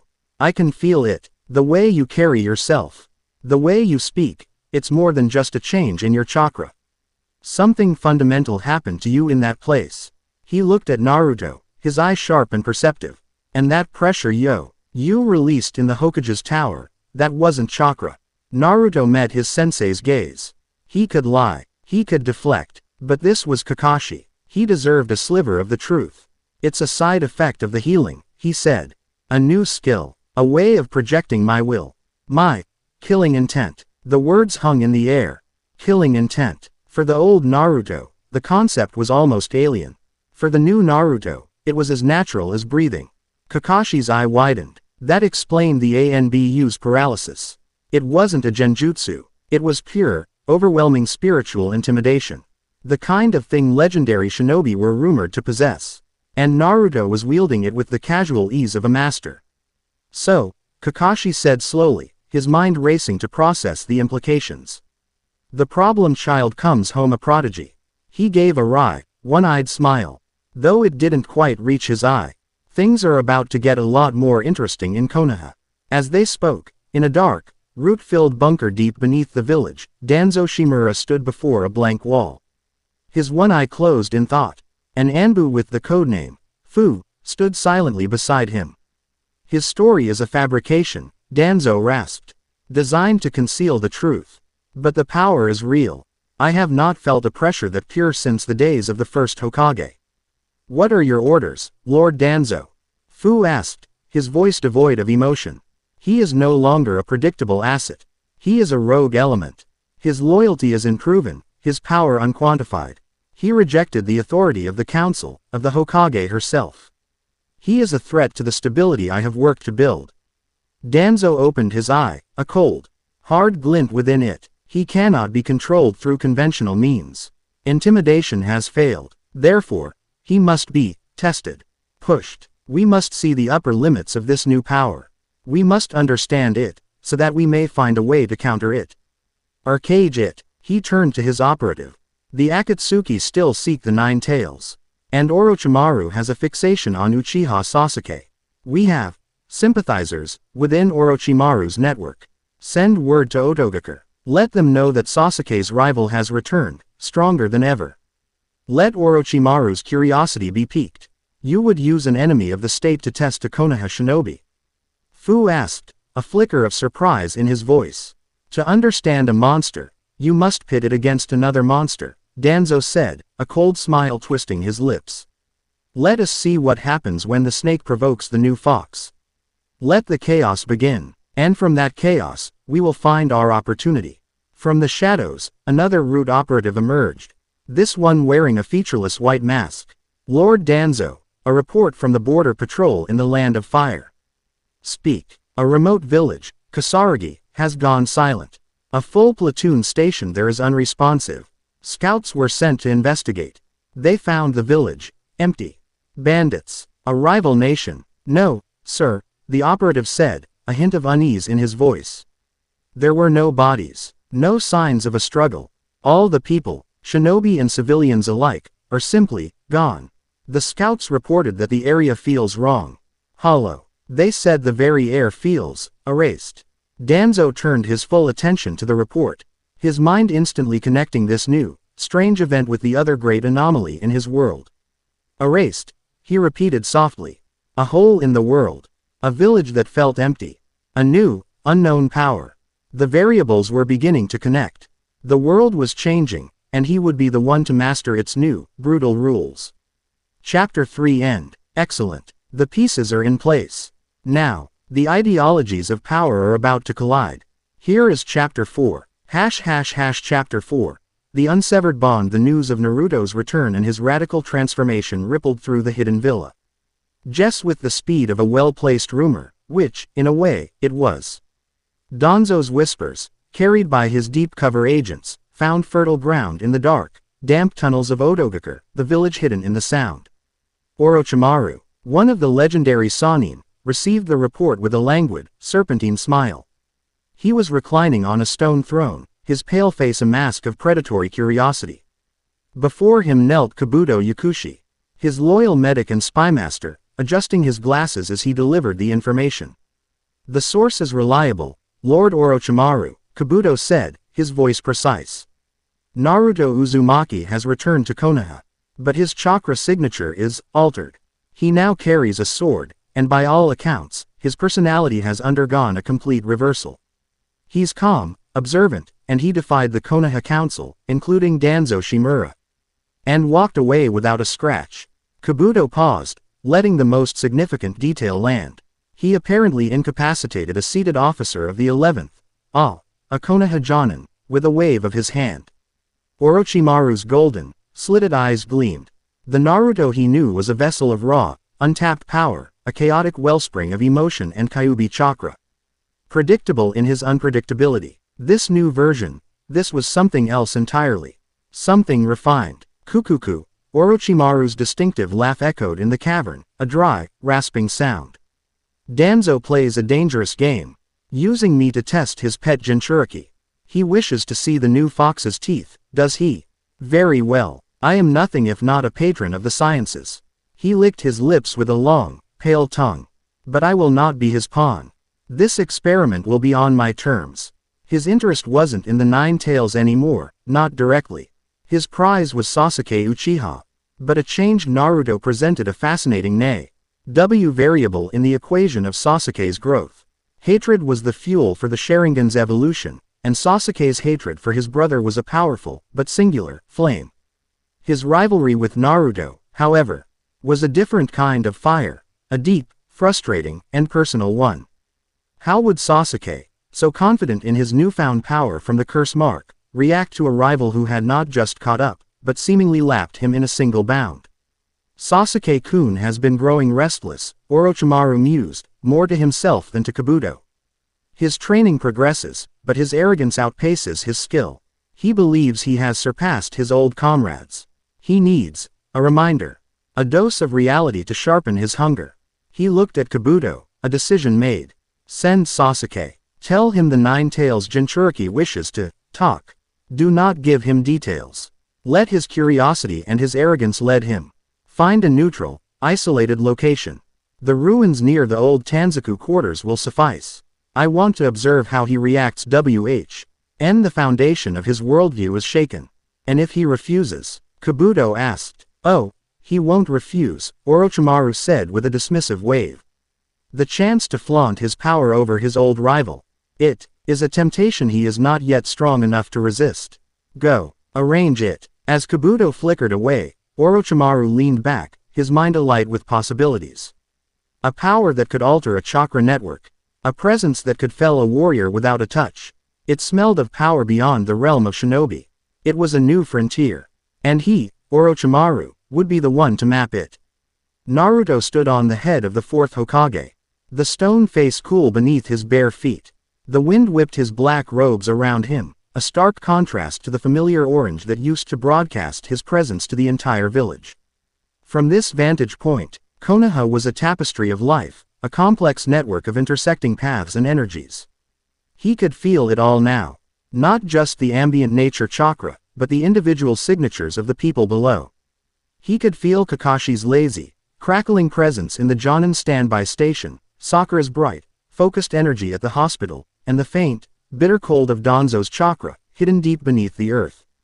He was not meditating. He was listening. The world spoke a new language to him now, and he was slowly becoming fluent. A flicker of movement, a subtle disturbance in the air, drew his attention.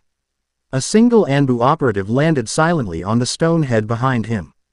The operative wore a blank white mask, the signature of a root ninja. Naruto didn't turn. What do you want? He asked. His voice calm, carried on the wind. A message, the root ninja replied, his voice a monotone drone. From an old friend. He wishes to meet with you. I have many old friends, Naruto said. You'll have to be more specific. He bears the curse of hatred. He seeks power to avenge his clan. The description was unmistakable. Sasuke. Naruto turned slowly, his blue eyes low, seeking onto the emotionless mask of the ninja. He felt no surge of hope, no frantic desire to bring him home. That desperation belonged to a boy who no longer existed. Instead, he felt a cold clarity. This was not a friendly invitation. It was a challenge. And the fact that it was delivered by one of Danzo's dogs meant it was a calculated move. A test. Where? Naruto asked. The ruins west of Tanzaku town. Tomorrow. At midday. Tell him I'll be there, Naruto said. The root ninja bowed his head slightly, then dissolved in a flicker of movement, leaving Naruto alone once more on the monument. He looked out at the horizon. His expression unreadable. So, the pieces were being moved on the board. Danzo, Orochimaru, Sasuke. They were all probing, testing his new strength, trying to understand what he had become. He felt a flicker of something he hadn't felt since his return. A faint, familiar echo of the thrill he'd felt in Unohana's dojo. The promise of a real fight. He didn't tell anyone where he was going. Not Kakashi, not Tsunade. This was not a Konoha mission. This was a personal reckoning. The next day, he left the village at dawn, moving through the trees with a silent, fluid grace that was neither the boisterous leaping of his youth nor the practiced flicker of an anbu. It was something else, an economical, ground-eating lope that was both predatorily patient and incredibly fast. He arrived at the designated ruins an hour before midday. They were the skeletal remains of an ancient fortress, crumbling stone walls and broken archways overgrown with moss and ivy. A silent, testament to some long-forgotten conflict. It was a fitting arena. He chose his ground carefully, not hiding, but positioning himself in the center of the largest courtyard, a wide, flat expanse of cracked flagstones. He stood in the open, his back to a crumbling wall, and waited. He didn't have to wait long. Just as the sun reached its zenith, he felt a familiar chakra signature approaching, arrogant, sharp, and crackling with dark power. Sasuke. Sasuke Uchiha appeared atop one of the crumbling walls, silhouetted against the bright sun. He looked different, taller, leaner, his hair longer. He wore the loose-fitting robes of Otogaker, a thick purple rope tied around his waist from which hung his Kusanagi sword. His face was pale, his expression a mask of cold arrogance. But beneath it, Naruto could sense a flicker of uncertainty as he took in Naruto's own transformation. The lack of orange, the quiet confidence, the sword on his back, it was not what he had expected. Naruto, Sasuke said, his voice a low, condescending drawl. I heard you'd come crawling back to the village. I have to say, the new look is an improvement. Black is much more slimming than that ridiculous orange. Naruto remained silent, his gaze steady. He simply watched Sasuke, his calm a stark contrast to Sasuke's theatrical posturing. Lost your tongue, Dobi. Sasuke taunted, leaping down from the wall to land lightly on the flagstones about 20 yards away. I was told you wanted to talk. Or did you just come all this way to stare at me? Have you finally realized the gap between us is insurmountable? The gap, Naruto said, his voice quiet but carrying clearly across the courtyard. Yes, I've been thinking about that. He took a step forward, his hand still nowhere near his weapon. You left the village seeking power from Orochimaru. You let him brand you like cattle with that curse mark. All for the strength to kill your brother. He paused, his gaze intense. Tell me, Sasuke, has it made you strong? Sasuke's smirk tightened into a scowl. More than you could ever imagine. To prove his point, the black tomo-like markings of the curse mark began to spread across the left side of his body, an inky tide of borrowed power. His skin turned a sickly gray, his hair grew longer, and a dark, malevolent chakra flared around him, cracking the stones at his feet. His normal eye remained, but his Sharingan blazed to life in his other socket, 3 tomo spinning lazily. This is the power you were too weak to grasp, Naruto, Sasuke hissed, his voice distorted by the curse mark's influence. The power of hatred, the power to sever bonds. Now, I'll show you what you're up against. I'll show you why you can never catch up to me. He moved, his speed explosive. He blurred from view, reappearing directly in front of Naruto, his hand crackling with the high-pitched shriek of 1,000 birds. Chidori, the bolt of pure lightning chakra, an A-rank assassination jutsu, shot toward Naruto's heart. It was a killing blow. Delivered without hesitation. Naruto didn't move. He didn't form a hand seal. He didn't even seem to tense. As the Chidori was about to strike his chest, he raised his left hand, his palm open. Not to block, but to meet it, and he released his spiritual pressure. It was not the overwhelming wave he had used on Danzo, nor the focused spike he had used on the 11th Division Brute. This was different. It was a shield, a dense, focused wall of his will, a perfect fusion of his life force and Kurama's rage, all sharpened to a razor's edge by the Kenpachi's intent. The Chidori slammed into the invisible barrier a mere inch from Naruto's chest. It didn't explode. It didn't penetrate. It simply dissipated. The lightning chakra, so potent and destructive, unraveled against the sheer force of Naruto's presence, the chirping sound dying with a pathetic fizzle. The raw chakra scattered harmlessly into the air. Sasuke's eyes, both his normal one and his Sharingan, went wide with disbelief. His Sharingan could see chakra. It could see the flow, the concentration, the nature of the Chidori. But it couldn't see what had stopped it. To him, it was as if his ultimate jutsu had simply hit a wall made of nothing. Naruto hadn't moved a muscle. He slowly lowered his hand, his expression unchanged. "Is that it?" he asked, his voice genuinely curious. "Is that the power you sacrificed your home for?" The quiet, clinical dismissal was more enraging to Sasuke than any insult. A furious roar tore from his throat, and he threw himself back, his hand flying to the hilt of his kusanagi. "You bastard!" He drew the blade and lunged, the sword a silver blur aimed at Naruto's neck. This time, Naruto moved. With a sound of ringing steel that seemed to sing in the quiet ruins, he drew his own blade. The simple Asachi, a sword with no name and no history, met the legendary kusanagi. The impact was immense. A shockwave erupted from the point of contact, shattering the flagstones around them. Sasuke, empowered by his curse mark, had expected to drive Naruto back, to overpower him with sheer physical strength. Instead, he felt like he had struck a mountain. Naruto hadn't just blocked the strike. He had met it, and with a subtle twist of his wrist, he used Sasuke's own momentum to bind his blade. He flowed around the attack, his feet moving in a fluid, precise dance that Sasuke had never seen. In a single, seamless motion, he disengaged, spun, and brought the pommel of his own sword up in a vicious arc that slammed into Sasuke's wrist. There was a sickening crack. Sasuke cried out, a sharp gasp of pain, his fingers going numb as the kusanagi fell from his nerveless grasp and clattered to the stone floor.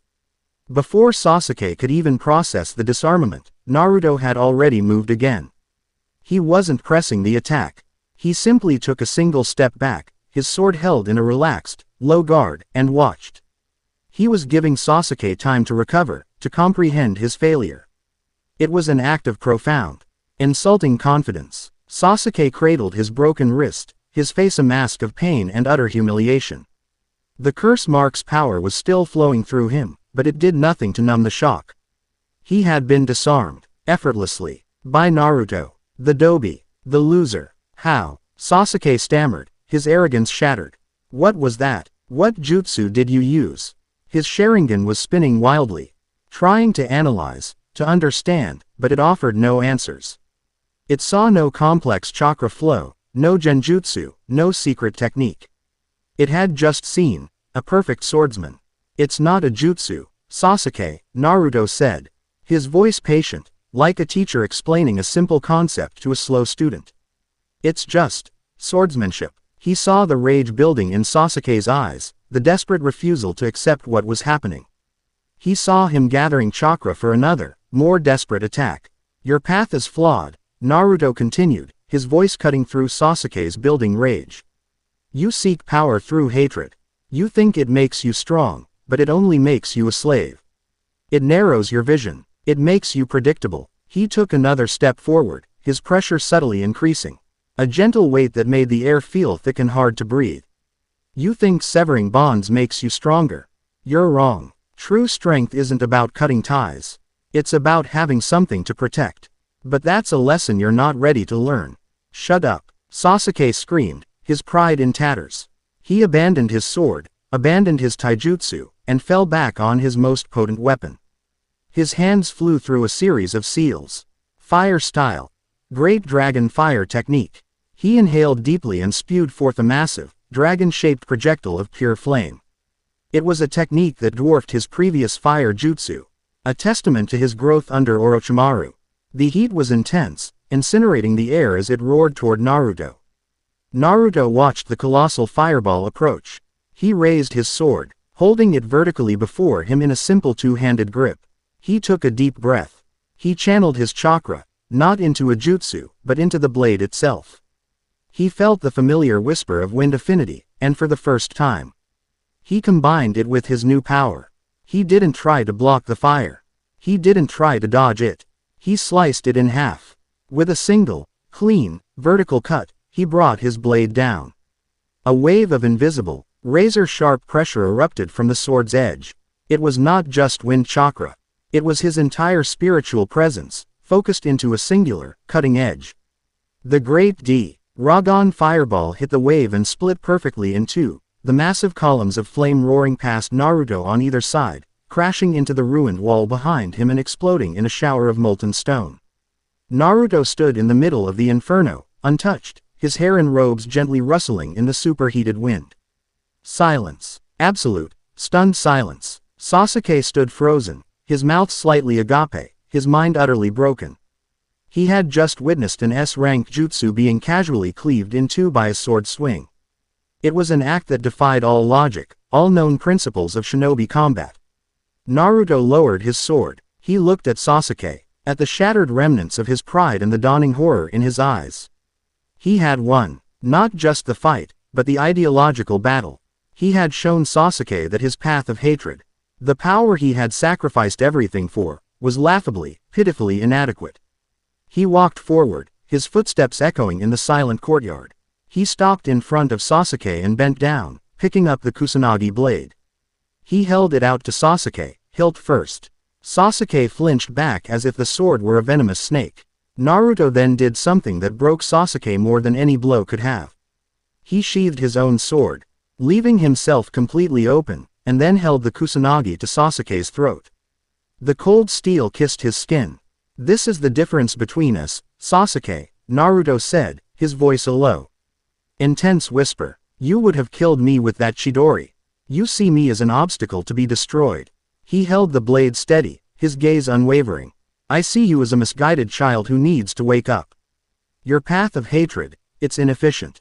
It's small." He pressed the blade just enough to draw a single drop of blood. True power isn't about revenge.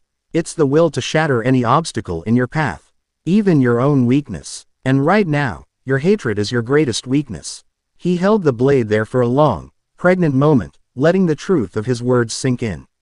He could end it. He could kill Sasuke Uchiha, the traitor, the prized vessel of Orochimaru, right here and now.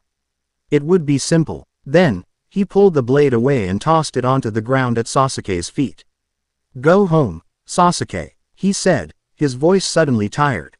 "Go back to your snake master. Get stronger. Find a better reason to fight than the ghost of your dead family. Maybe one day, you'll be worth a real duel." He turned his back on him, an act of supreme, ultimate dismissal, and began to walk away. Sasuke stood there, trembling, his broken wrist forgotten, his curse mark receding, leaving him pale and shaking. He had come here to prove his superiority. Instead, he had been dismantled, disarmed, and dismissed. He wasn't even worthy of being killed. The rivalry he had defined himself by was no longer about two equals striving against each other. It was now about a god looking down on an insect. His worldview, his entire reason for being, had been systematically taken apart and handed back to him in pieces. He was left with nothing but a hollow, aching void where his hatred used to be. Far away, hidden in a concealed observation point, Orochimaru watched the entire exchange through a crystal orb. His face unreadable, Kabuto stood beside him, silent and stunned. "Incredible," Kabuto finally breathed. He neutralized the Chidori without a seal. His swordsmanship, it's beyond cage level. And that final move, splitting the great dragon fire, it's impossible. Orochimaru said nothing for a long time. He was watching Naruto's retreating form in the orb. He had wanted to shake Sasuke's foundation. He hadn't expected Naruto to utterly demolish it and salt the earth.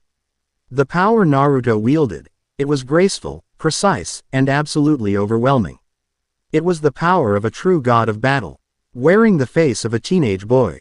"Kukuku," Orochimaru finally chuckled, a low, excited sound. "It seems Uzumaki Naruto is no longer just a vessel. He has become a dragon."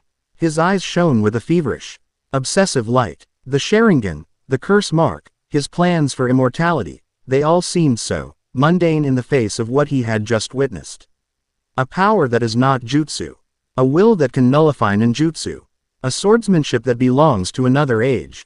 He turned to Kabuto, his excitement palpable. Our plans have changed, Kabuto.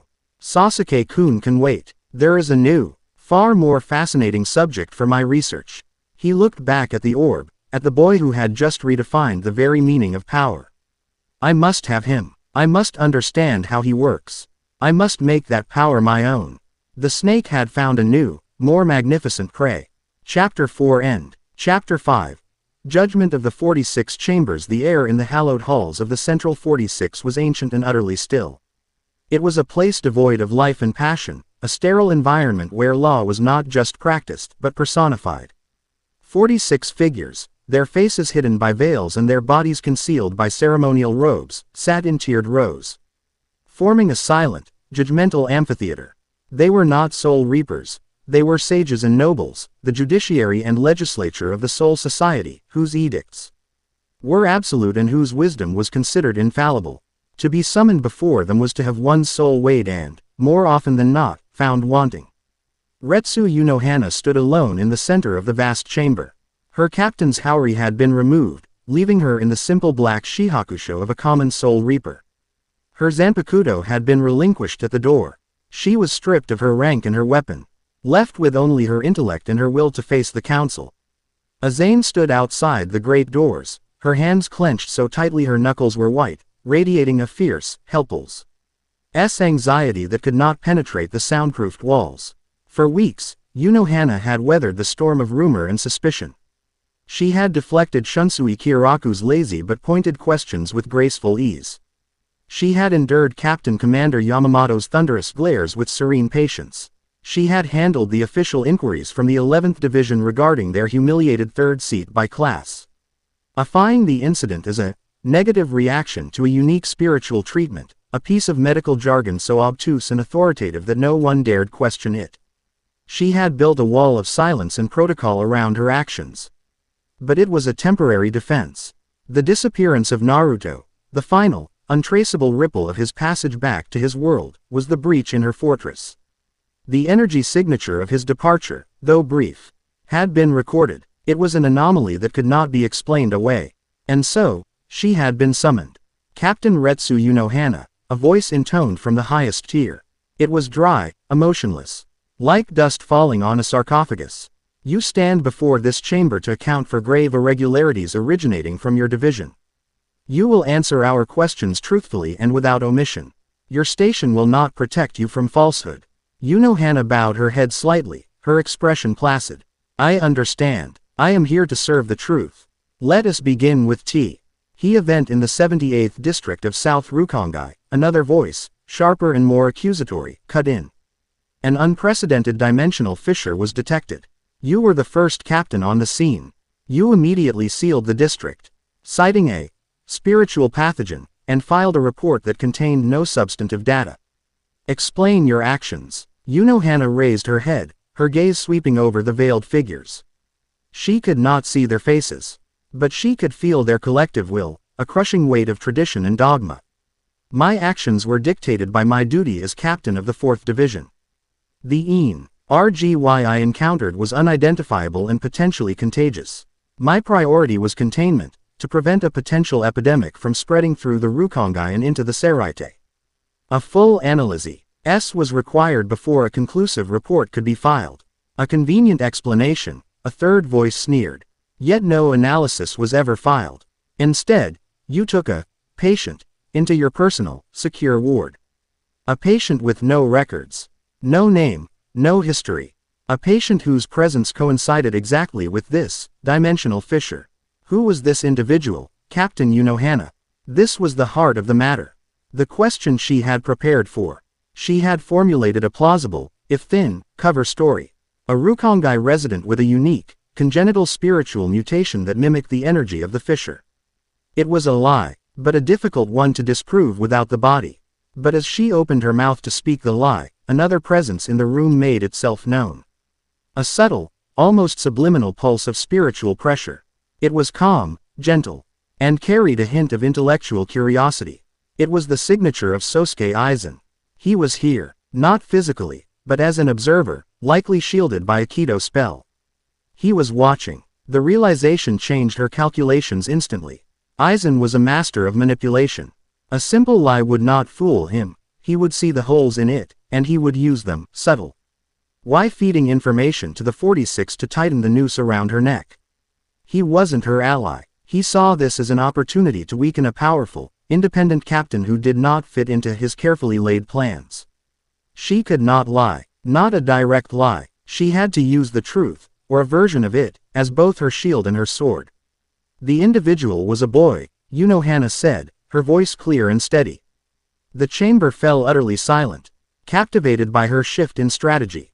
He was the source of the disturbance. He appeared in the fissure, horribly wounded and dying.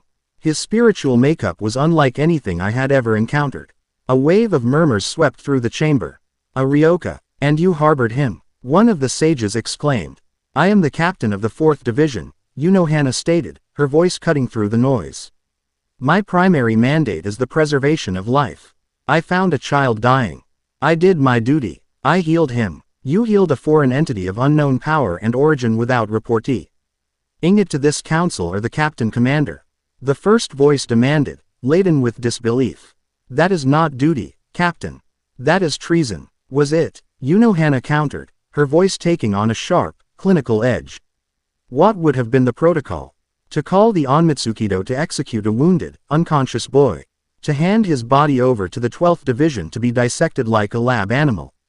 Would that have served the Gote 13? Or would it have been an act of barbarism, a stain on the honor of our institution? She was turning their own laws, their own sense of honor, against them. She was framing her actions not as treason, but as a moral imperative.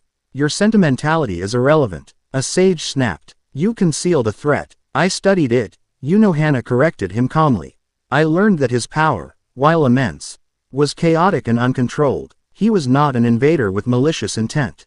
He was a lost child, flung here by an accident he did not understand.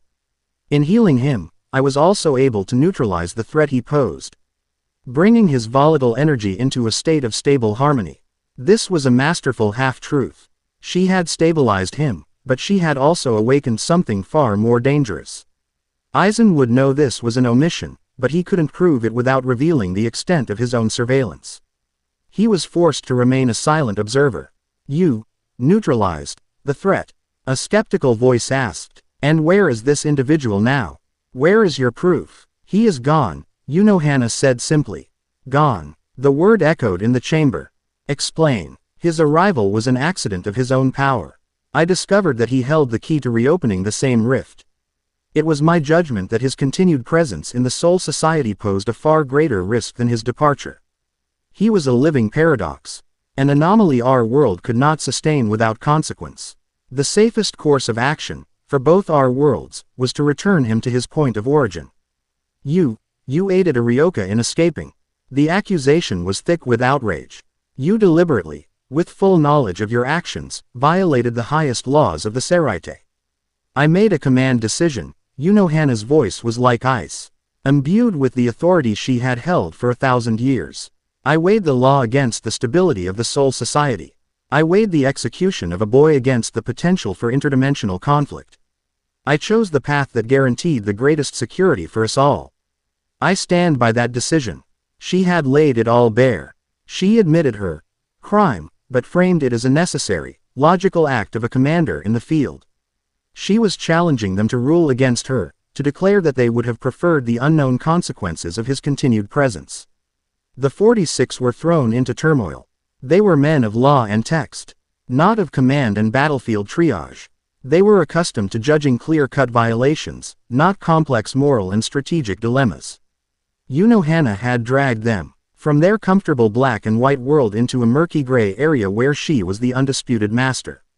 But they could not let such a flagrant disregard for their authority go unpunished. To do so would be to admit their own impotence. After a long, tense period of silent, telepathic communion, the head sage spoke again, his voice cold and final. Retsu Unohana, your arguments have been heard.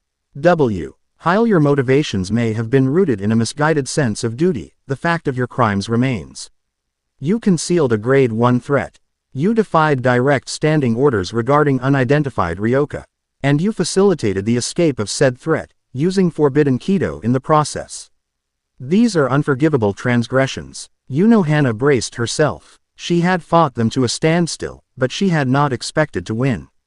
However, the sage continued, your millennium of service to the Gote 13 cannot be discounted. And the threat you described has indeed been removed. Therefore, this chamber has decided on a course of moderation. The punishment was as political as it was punitive. You are hereby stripped of all duties outside your division for a period of 1 year. You are confined to He 4th Division barracks and the surrounding district, your movements to be monitored at all times. All of your personal research is to be confiscated and reviewed by this body. You will hold your rank as captain. But you will be a captain in a cage. This is the judgment of the Central 46. It is absolute. It was a clever sentence. They couldn't execute her or strip her of her rank without causing massive instability. The 4th Division was essential, and her power was too great to simply dismiss. But they could isolate her. They could cut her off from the political and military operations of the Seraite, effectively neutralizing her as a major player. It was a political assassination, not a physical one. Which, Unohana realized with a cold clarity, was exactly what Aizen had wanted. He had subtly guided the outcome to this. He had not needed to expose her. He had simply let her own cunning and the 46's rigid pride combine to create his desired result.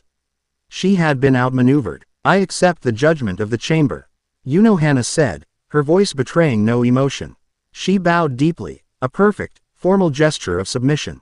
But inside, her mind was already racing, calculating the new state of play. She was caged, yes. But a caged tiger is no less dangerous. Asterisk as she walked out of the silent halls of the Central 46, the great doors closing behind her, Aizen rushed to her side, her face pale with worry. Captain, what happened? What did they say? I have been grounded, Aizen, Unohana said, her voice calm as ever as she accepted her zanpakuto from the guard. She began walking, her pace unhurried, back toward her division. I am to be confined to the 4th. Aizen was horrified. Confined. But that's outrageous. After everything you've done, it is the law, Unohana said simply. And we will obey it. As they crossed one of the large plazas of the Seraite, a new presence made itself known. A colossal, jagged spiritual pressure, buzzing with chaotic energy and unrestrained bloodlust. It was a pressure Unohana knew well. Zaraki Kenpachi, the captain of the 11th Division, landed in front of them with a ground-shaking thud. He wasn't swaggering or spoiling for a fight. He was just standing there, his brutish face unusually serious, his scarred eye fixed on her. The tiny, pink-haired form of his lieutenant, Yakiru Kusajishi, was perched on his shoulder as always. Kenny felt you, Yakiru chirped, pointing at Unohana. He said you got all spiky and mean in there. Like the old days. Zaraki ignored his lieutenant, his gaze locked on Unohana's. I felt it, he growled. His voice a low rumble.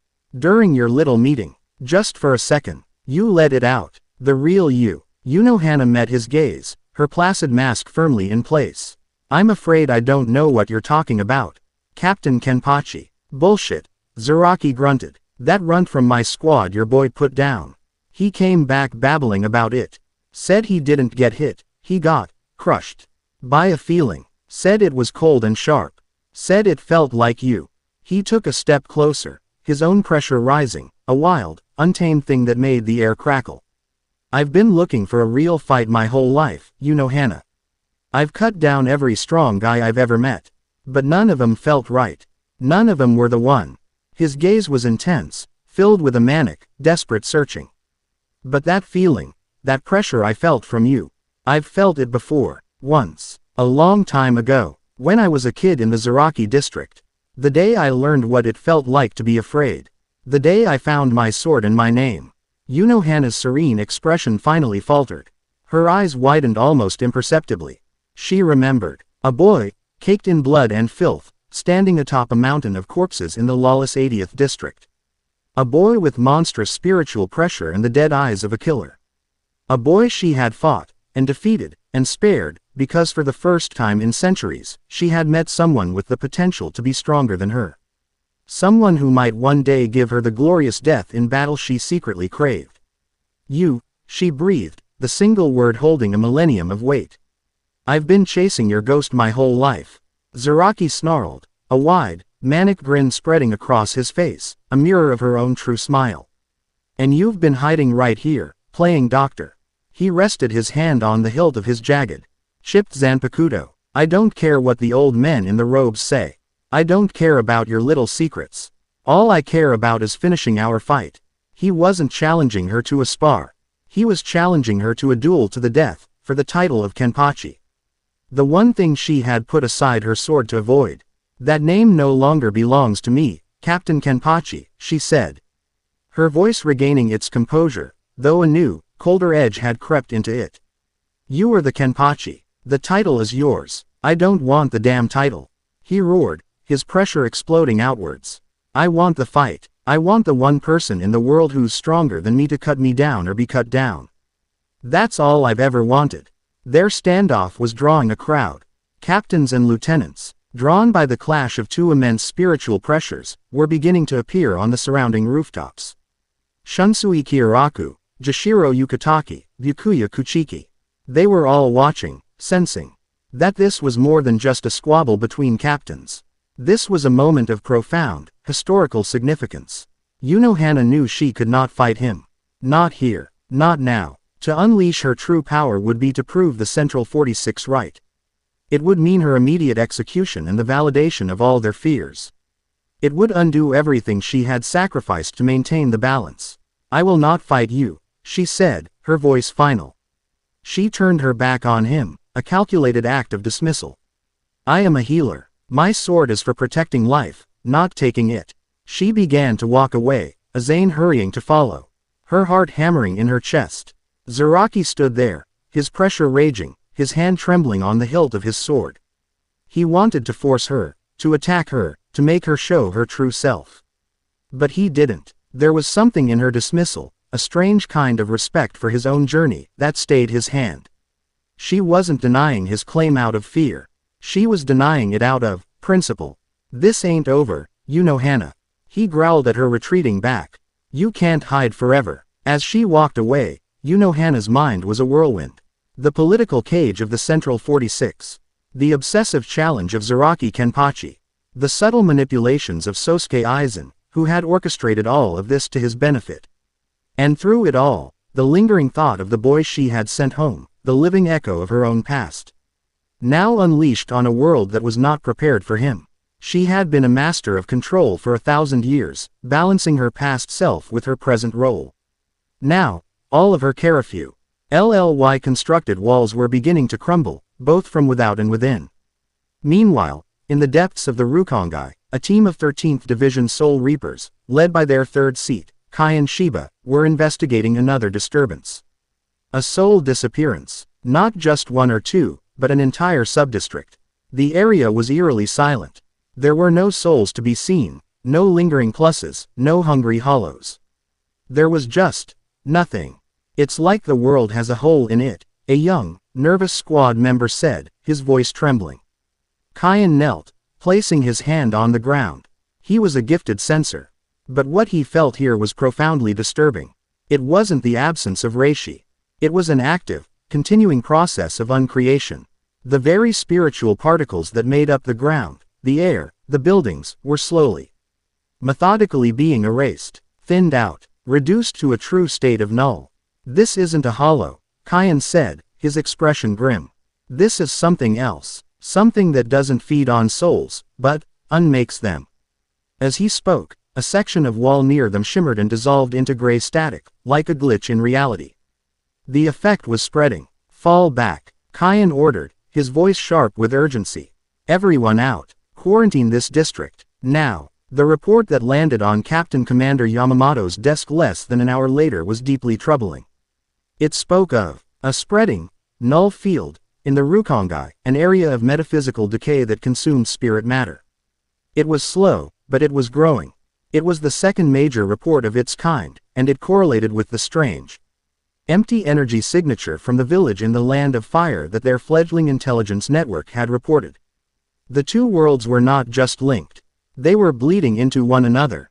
And in the friction between their two realities, a new, terrifying form of entropy had been born. A creeping, silent god of nothingness. The Null. And it was beginning to wake up. Chapter 5 End. Excellent. The two worlds begin to clash directly, secrets are forced into the open, and Naruto's new power is put to its first true test against an enemy that operates on a different axis of reality. Chapter 6. Red clouds and a crimson smile. The Land of Fire was deceptively peaceful. The sun warmed the fields, merchants traveled the roads, and life in the countless towns and villages went on with a placid rhythm. But beneath this veneer of tranquility, shadows were moving. The Akatsuki, the most infamous rogue shinobi organization in the world, were not known for their patience. The Nin E-Tails Jinchuriki had been off their grid for a month, a frustrating delay in their plans. His sudden reappearance, coupled with strange new rumors of his power, had moved him to the top of their priority list. From a rain-swept tower in Omegakure, their enigmatic leader, Pain, had issued the order. The Nine Tails was to be captured. Immediately, the team assigned to the task was chosen for its unique synergy of overwhelming force and absolute certainty, the immortal duo, Kakuzu and Hidan. They found Naruto not in Konoha, where a direct assault would be foolish, but on a lonely road miles from the village. He was on his way back from the ruins of Tanzaku town, his pace unhurried, his mind still processing the hollow victory over Sasuke. He felt their approach long before he saw them, too powerful. Malevolent chakra signatures that felt utterly alien to the natural energy of the forest. They didn't bother with stealth. They simply appeared on the road ahead of him, two figures in black cloaks adorned with ominous red clouds. One was tall and masked, his body oddly stitched together, carrying a large bundle wrapped in cloth on his back. His chakra felt old, greedy, and multifaceted, like a collection of angry ghosts bound together. Kakuzu. The other was wiry, with slicked back silver hair and wild, violet eyes. He carried a massive, three-bladed scythe and wore a maniacal grin. His chakra was simpler, a single, sharp note of frenzied, bloodthirsty devotion. Hidan. Well, look what we have here, Hidan crowed, his voice grating. The little Nine Tails, all grown up. You're the one, right? The brat Lord Pain wants. You don't look like much. And what's with the black pajamas? I heard you were supposed to be bright orange. Naruto stopped, his hand resting casually on the hilt of his sword. He regarded them with the same calm, analytical gaze he had given Sasuke. He felt no fear. He felt no anger. He felt curiosity. These were the monsters Jiraiya had warned him about. The boogeymen who had haunted his journey. In person, they felt crude. Their power was immense, yes, but it was chaotic, unrestrained. Like a roaring, unfocused fire. You're the Akatsuki, Naruto stated, his voice even. You're here for the fox. Kakuzu, ever the professional, grunted. Spare us the chatter. The bounty on your head is high. Let's make this quick. Hand yourself over, and your death will be profitable. And fast. Hidan laughed, a high-pitched, unhinged sound. Fast. No, Kuzu. That's no fun. Lord Jashin demands a proper ritual. I'm going to tear him apart, piece by piece, and offer his screams to my god. He pointed his scythe at Naruto. This is going to be fun. Naruto watched Hidan's frenetic energy, his religious fervor. He watched Kakuzu's cold, avaricious stillness. Two sides of the same violent coin. He thought of Unohana's lessons. See the entire battle, not just its end. He was not just fighting two shinobi. He was fighting an immortal religious fanatic and a living treasury of stolen hearts. Brute force would be inefficient. This required dissection. Jashin. Naruto repeated the name softly, a flicker of understanding in his eyes. A god of slaughter. And you, he looked at Kakuzu. You reek of death and money. You fight for different reasons, but you walk the same path. A small, sharp smile touched his lips. How disappointing. The casual, almost academic dismissal enraged Hidan. Disappointing. I'll show you disappointing. I'm going to paint this whole forest with your blood. With a savage roar, Hidan charged. He was deceptively fast, his scythe a whirlwind of deadly steel. He didn't aim for a killing blow, but for a simple scratch, any wound that would draw blood for his ritual. Naruto didn't retreat. He moved to meet the attack. As the massive scythe swung down, he drew his own blade with a soft shing. He didn't block the heavy weapon head-on. That would be a waste of energy. Instead, he met the haft of the scythe with the flat of his blade, redirecting the force of the blow, letting Hidan's own momentum carry the weapon wide. He flowed inside Hidan's guard, a ghost in the man's defenses. His movements were a blur of deadly precision. It wasn't a frenzied assault. It was a methodical dismantling. Swish, thump, crack. In the space of a single second, Naruto delivered 3 precise, non-lethal strikes. A shawl, low cut across the tendons of Hidan's right wrist, forcing his grip on the scythe to loosen. A sharp pommel strike to the elbow, hyperextending the joint with a sickening crack of bone. And a powerful, focused kick to the side of the knee, shattering the joint and buckling Hidan's leg. Hidan collapsed to the ground with a scream of shock and pain, his scythe clattering uselessly beside him. It had all happened so fast. He hadn't even had time to process the attack. Kakuzu, who had been watching with detached professionalism, tensed. The boy's speed was impressive, but it was his precision that was truly unnerving. He hadn't gone for a kill. He had systematically crippled his opponent's ability to fight in mere seconds. This was not the work of a brawling Jinchuriki. This was the work of a master swordsman. You bastard! Hidan shrieked from the ground, trying to push himself up on his one good arm. You'll pay for that. Naruto looked down at him, his expression impassive. You're immortal, aren't you? Your god won't let you die. But he doesn't protect you from pain. And he doesn't put your body back together. With a calm, deliberate motion, he raised his sword and brought it down. Not on Hidan's neck, but on his remaining good arm, severing it cleanly at the shoulder. He followed with another strike, taking the other leg at the hip. Hidan's screams were no longer enraged, they were horrified. He was being dismembered, taken apart like a child's toy, by a boy who wasn't even breathing hard. Enough of this, Kakuzu growled. The bounty was for a live capture, and the Targe Chi was proving far more dangerous than anticipated. From his back, thick black threads erupted, writhing like living tendrils. 4 masked creatures tore themselves from his body, each one crackling with a different elemental chakra: fire, wind, lightning, and water. Now you face 5 hearts, Kakuzu stated, his own body covered in the grotesque threads. 5 lives against your 1. The 4 elemental masks lunged, unleashing a combined assault. A massive fireball, a slicing gale of wind, a barrage of lightning bolts, and a high-pressure jet of water all converged on Naruto's position, a mile strong of elemental fury designed to overwhelm and annihilate. Naruto met the onslaught not by dodging, but by embracing the chaos. He channeled his own chakra, the wind-natured energy he had struggled for so long to master, and let it flow into his blade. The Asachi hummed, a faint green aura shimmering around the steel. He moved into the storm. He didn't try to block. He cut. His blade met the fireball. And with a technique born of his clash with Sasuke, he didn't just slice it but unwove it, using his wind to suffocate the flames. He pivoted, his sword a blur, and carved through the jet of water, turning it into a harmless cloud of mist. He flowed like water around the lightning bolts, his new senses allowing him to perceive the path of the electricity and move a fraction of a second before it struck. He closed the distance to the wind mask, the creature spewing blades of focused air at him. It was like fighting a reflection. But Naruto's wind was different. It wasn't just an element. It was a vessel for his will, his pressure. He met the wind blades with his own, and his were sharper, denser, imbued with the Kenpachi's cutting intent. His blade shattered the mosque's attack and continued on, cleaving the creature of black threads in 2. It dissolved with a pathetic shriek. 1 down. Impossible. Kakuzu snarled, genuinely shocked. The boy wasn't just fighting the elements, he was dominating them. Naruto didn't give him time to recover. He was a whirlwind of black cloth and gleaming steel.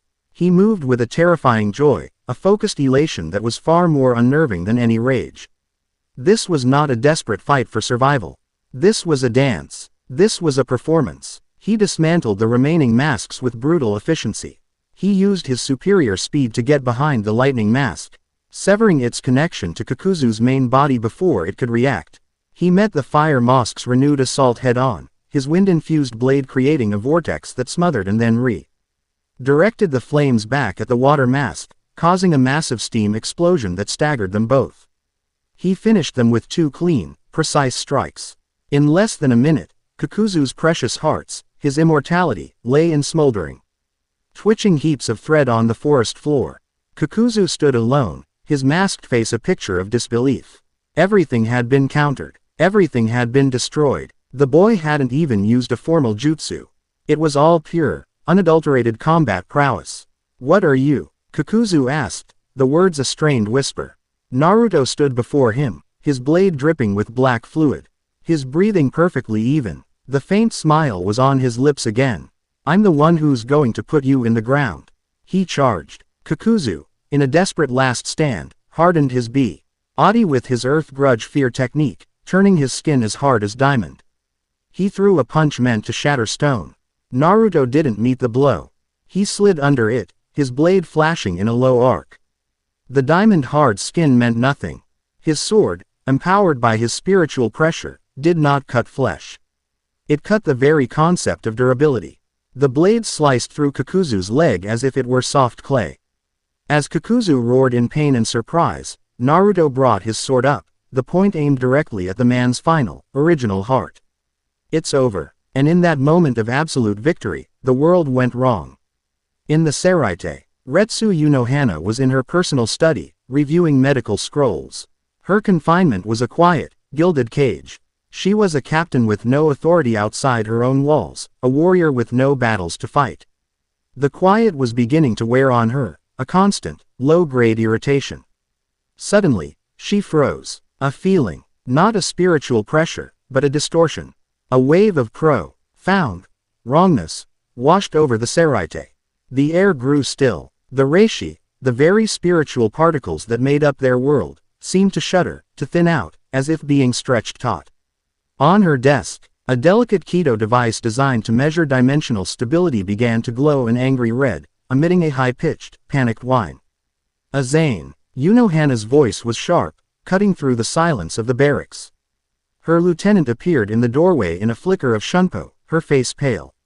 "Captain, the entire division is feeling it. It's like the air is turning to poison." Unohana was already on her feet, her calm facade shattered by a cold, primal dread. She recognized this feeling. It was a magnified, weaponized version of the erasure that Kyan Shiba had reported in the Rukongai. The null was no longer creeping.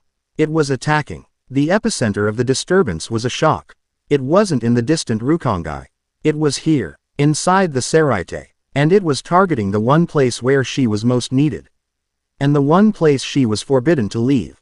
It was centered on the 4th Division barracks. Screams began to echo from the main infirmary wards. Unohana ran, her robes billowing behind her. She burst into the largest ward and stopped, horrified. A shimmering, gray, translucent field of energy, like heat haze, was expanding from the center of the room. It was not a creature. It was a phenomenon, and where it touched, things ceased. A bed, a wall, the floor, they didn't burn or break. They dissolved into a static-like mist and vanished. Worse, it was affecting the patients and her squad members. Those caught at the edge of the field weren't dying. Their spiritual bodies were fraying, their reishi unraveling like a cheap sweater. They were being unmade. "Get everyone out," Unohana roared, her voice a thunderclap of command that shocked her subordinates out of their terrified paralysis. "Create a perimeter. Do not let anyone touch the field." Her squad scrambled to obey, dragging the wounded and pulling their comrades back from the expanding null zone. But it was too fast. A young, terrified healer tripped and fell, his hand brushing the edge of the shimmering field. He screamed, a thin, horrifying sound, as his hand and arm dissolved into nothingness before his eyes. Unohana's training, her very being as a healer, recoiled in horror. This was an injury she could not mend. There was nothing to heal. The limb was simply gone from existence. The field pulsed, expanding again, consuming more of the ward. It was then that a shape began to coalesce within the shimmering haze. It was a mockery of a living thing, a vaguely humanoid figure made of swirling static and negative space. It had no face, no features, only a gaping void where a head should be. It was a localized, concentrated manifestation of the null's will, a being of pure anti-existence. And it was radiating an aura of absolute silence that nullified all Kido cast at it. Her healers were powerless. They were being herded, cornered. They were going to be erased. Unohana stood at the edge of the ward, her hands clenched into fists. Her mind raced. The law, her confinement, the judgment of the Central 46. To act, to use her true power, would be to sign her own death warrant. The moment she unleashed her true self, the entire Gote 13 would know. Yamamoto would know. Zaraki would know. Aizen would know. Her carefully maintained persona would be shattered forever. She looked at her terrified squad members. At the screaming boy with the missing arm. At the silent, implacable void that was about to consume them all. The law versus her people. Her carefully constructed future versus their immediate survival. It was not a choice. It was never a choice. Azane, she said, her voice dangerously quiet. Get everyone as far back as you can. And forgive me. Azane's eyes widened. Captain, what are you? She didn't get to finish. Unohana took a step forward, into the path of the advancing null field. She closed her eyes for a single, brief moment. The serene mask of the healer, the gentle facade she had worn for 1,000 years, did not just crack. It disintegrated. When she opened her eyes, they were not the eyes of Retsu Unohana. They were the cold, black, bottomless eyes of Yakiru Unohana, the first Kenpachi. An explosion of spiritual pressure erupted from her, a wave of power so immense, so dense, and so utterly saturated with bloodlust that it dwarfed anything the Seraite had felt in living memory. The very air turned to blood-soaked iron. The walls of the infirmary groaned and cracked.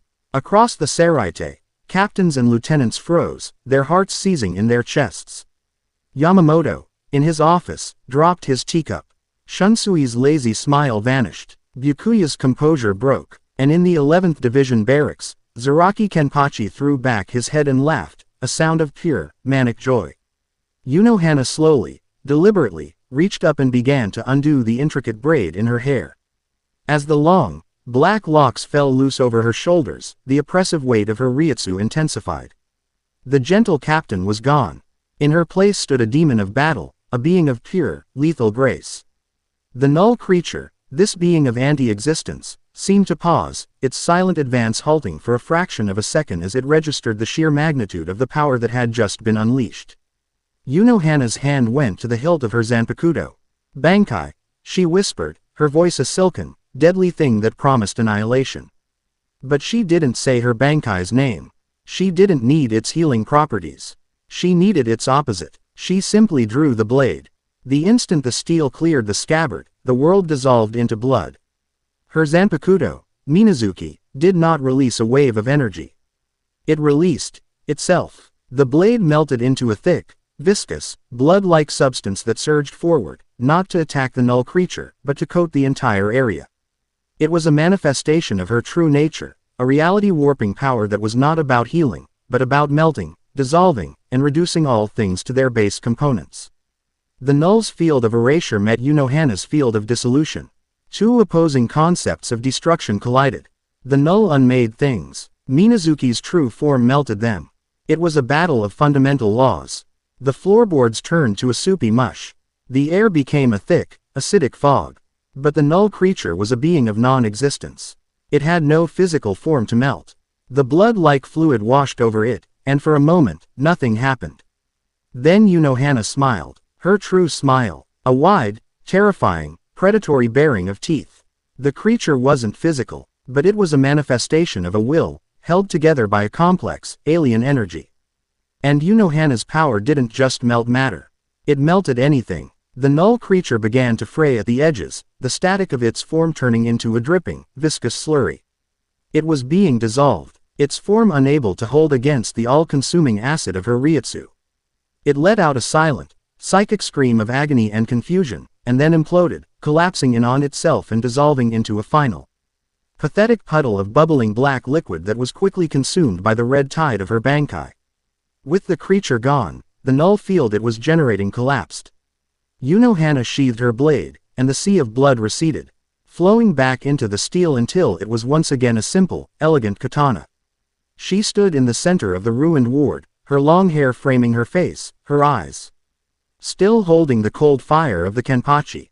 The secret was out. Every powerful soul in the Gote 13 had felt it.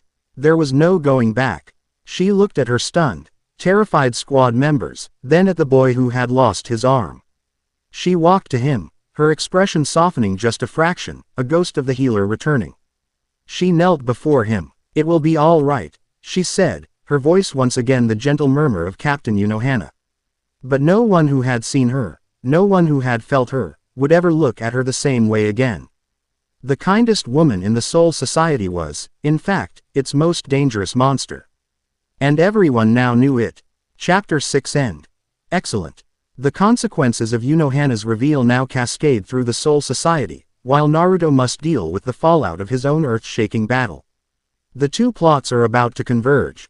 Here is Chapter 7. Chapter 7. The Kenpachi's gambit. The silence that followed Unohana's display was more profound than any sound. It was a silence born of pure, unadulterated shock that had fallen over the entire Seraite. Every captain, every lieutenant, every seated officer with any degree of spiritual awareness had felt it, a colossal, ancient, and utterly terrifying Ryutsu, drenched in a killing intent so pure and potent it felt like a physical drowning. It was a pressure from a bygone era, a ghost of the Gote 13's bloody founding. And it had erupted from the one place no one would have ever expected. The 4th Division Barracks, the sanctuary of healing and peace, had become ground zero for a revelation that shattered a millennium of carefully crafted history. Captain Commander Yamamoto Genryusai stood in his office, the shattered remains of his teacup forgotten on the floor. His ancient, wrinkled face, usually a mask of stern authority, was contorted with a complex mixture of fury and a deep, weary resignation. He had known, of course. He was one of the few who remembered the monster that Yakiru Unohana had been. He was the one who had recruited her, who had seen her potential as a cornerstone of his new military order, and who had guided her toward the path of healing to chain the beast within her. For centuries, the chain had held. Now, it had been broken. "Jirobo." Yamamoto's voice was a low, dangerous rumble, speaking to his lieutenant, Chojiro Sasaki. "Summon the captains. All of them. Now." Emergency summons was almost unnecessary. The captains were already converging. They appeared via shunpo on the rooftops surrounding the 4th Division, their expressions ranging from disbelief to grim understanding. Byakuya Kuchiki stood with his arms crossed, his aristocratic features tighter than usual. The pressure had been an affront to his sense of order, a chaotic variable that disgusted him. Soi Fan, captain of the 2nd Division and commander of the Onmitsukido, was pale, her mind struggling to reconcile the gentle healer she knew with the monstrous power she had just felt. It was a pressure that dwarfed her own, that dwarfed even her master Yoruichi's. Toshiro Hitsugaya, the child prodigy, looked shaken, his youthful face grim. He had never imagined such a level of killing intent could exist. Only two captains reacted differently. Shunsui Kiraku, leaning against a wall with Jashiro Yukitaki beside him, let out a long, low whistle.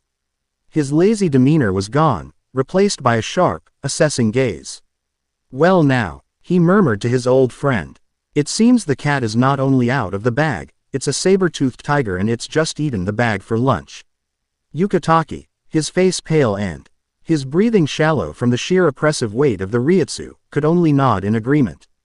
And then there was Zaraki Kenpachi. He stood on the highest rooftop, not watching the 4th Division, but staring up at the sky, a wide, ecstatic, almost worshipful grin on his face. He was laughing, a low, rumbling chuckle of pure, unadulterated joy. He had been right. The ghost he had been chasing his entire life was real. And it was more magnificent and terrible than he had ever dreamed. His fight was coming. Unohana knew they were there. She could feel their eyes on her, their shock, their fear, their curiosity. She ignored them. Her duty was to her people. She moved through the ruined ward, her presence now a calming balm after the storm, directing the emergency response. She personally tended to the young man who had lost his arm, her Kaido sealing the wound, but the haunted, terrified look in his eyes was a testament to the fact that the greater injury was not to his body, but to his soul. He had seen the truth behind her smile. It was Azane who finally broke the spell. "Captain," she whispered, her voice trembling as Unohana passed. "The other captains. They can wait." "Azane," Unohana said, not unkindly. "The injured cannot." But she knew the reckoning was unavoidable. An hour later, having stabilized her division and overseen the beginnings of the cleanup, she walked out of the barracks alone. She met the assembled captains in the plaza, the morning sun casting long, dramatic shadows. She had braided her hair again, the mask of the serene healer back in place, but it was a pointless gesture. No one was fooled. They were no longer looking at the captain of the fourth. They were looking at the first Kenpachi. Yamamoto was the last to arrive, his presence silencing all murmurs. He stood before her, his ancient eyes burning with cold fire. "Yakiru Unohana," he said, using her old name like a condemnation. "You have broken your oath. You have unleashed the power you swore to me you would forever suppress." Unohana met his gaze without flinching. "A threat to my division arose that only that power could answer. I acted to protect my people and the Seraite from a being that was unmaking our reality. My actions, though extreme, were necessary." "A being," Soi Fan interjected, her voice sharp. "What was it?" "A vasto lord." "No," Unohana said, her gaze sweeping over the assembled captains. "It was not a hollow. It was something new, a manifestation of the same force that has been erasing sections of the Rukongai. A being of anti-existence. A null." The revelation sent a fresh wave of shock through the captains. The soul disappearances were not just a Rukongai problem anymore. They had breached the Seraite itself. The threat was real, and it was escalating. This was her gambit. She had been forced to reveal her power, an act that should have led to her immediate condemnation. But she was now reframing it. She was not a monster who had lost control. She was the only weapon capable of fighting a new, incomprehensible enemy. She had turned her greatest weakness into her greatest strength. "This changes nothing." Yamamoto's voice boomed, his spiritual pressure flaring. A wave of incandescent heat. "You violated the judgment of the Central 46. You unleashed a forbidden power. You have proven you cannot be trusted." "On the contrary, head captain," Unohana countered. Her voice calm but unyielding, her own immense pressure rising to meet his, a cold, deep ocean against his raging sun. The air between them crackled. "I have proven that I am the only one who can be trusted to make the hard decisions. While the Central 46 were busy caging me with laws and politics, the true enemy was at our door. Had I obeyed their verdict, my entire vision would now be a crater of nothingness in the heart of the Seraite. Is that the kind of order you wish to uphold? An order that sacrifices your soldiers to protect its own pride?" She was openly challenging him, his leadership, his adherence to the laws of the 46. It was an act of political suicide, and yet, it was working. She could see the doubt in the eyes of the other captains. Shunsui and Yukitaki looked grimly thoughtful. Even Byakuya's rigid certainty seemed to have a hairline crack in it. The logic was undeniable. Before Yamamoto could retort, a new voice, smooth as silk and sharp as glass, entered the conversation. "Perhaps Captain Unohana has a point." Sosuke Aizen stepped forward, a look of gentle, reasoned concern on his face. "Her methods were unorthodox. But the result is clear. She neutralized a threat that, by her description, none of our Kido or Zanpakuto would have been effective against. It seems we are faced with a new kind of war, head captain. And in a new war, we may need new kinds of soldiers. Or, perhaps, old ones." He gave Unohana a small, ingratiating smile. It was a masterful move. He was publicly siding with her, positioning himself as a progressive, pragmatic voice against Yamamoto's rigid traditionalism. He was currying favor, earning her trust, all while furthering his own goal of destabilizing the Gote 13's old guard. Unohana saw the move for exactly what it was. A snake offering an apple. She gave him a tiny, almost imperceptible nod of acknowledgement, playing her part in his game for now. "Captain Aizen is correct. The true threat is not my past. It is the null. I demand this council be convened not to judge my actions, but to formulate a strategy against this enemy." She had seized control of the narrative completely. She transformed her own trial into a war council, with herself as the key military asset. Yamamoto was trapped, To punish her now would be to sideline their only known weapon against the null. To ignore her transgression would be to admit his authority, and the authority of the 46 was secondary to hers. He was outmaneuvered. With a low growl of fury, he slammed the butt of his cane sword into the ground. This discussion is over. The judgment of the Central 46 is suspended. A formal war council will be convened. But make no mistake, Yakiru Unohana, his eyes burned into hers. You are on a leash of my own making now. Do not think for a second that you are free. He turned and vanished in a swirl of fire and rage. The gambit had worked. She had survived. For now. As the other captains began to disperse, muttering amongst themselves, Aizen approached her, his smile unwavering. A bold strategy, Captain Unohana. You have a keen political mind to match your martial prowess. I confess, I am impressed. I did what was necessary. Captain Aizen, she replied, her voice cool. Indeed, he said, it seems we share a similar philosophy. The old ways of the Soul Society are too rigid, too slow to adapt to new threats. Perhaps, a new order is needed. One led by those with the vision and the power to protect it effectively. He let the offer hang in the air. An invitation to join his cause, to help him tear down the old guard. Unohana looked into his kind, gentle eyes and saw the abyss of ambition and betrayal behind them. She knew now, with absolute certainty, that he was the greatest threat the Soul Society faced. Far greater than the null.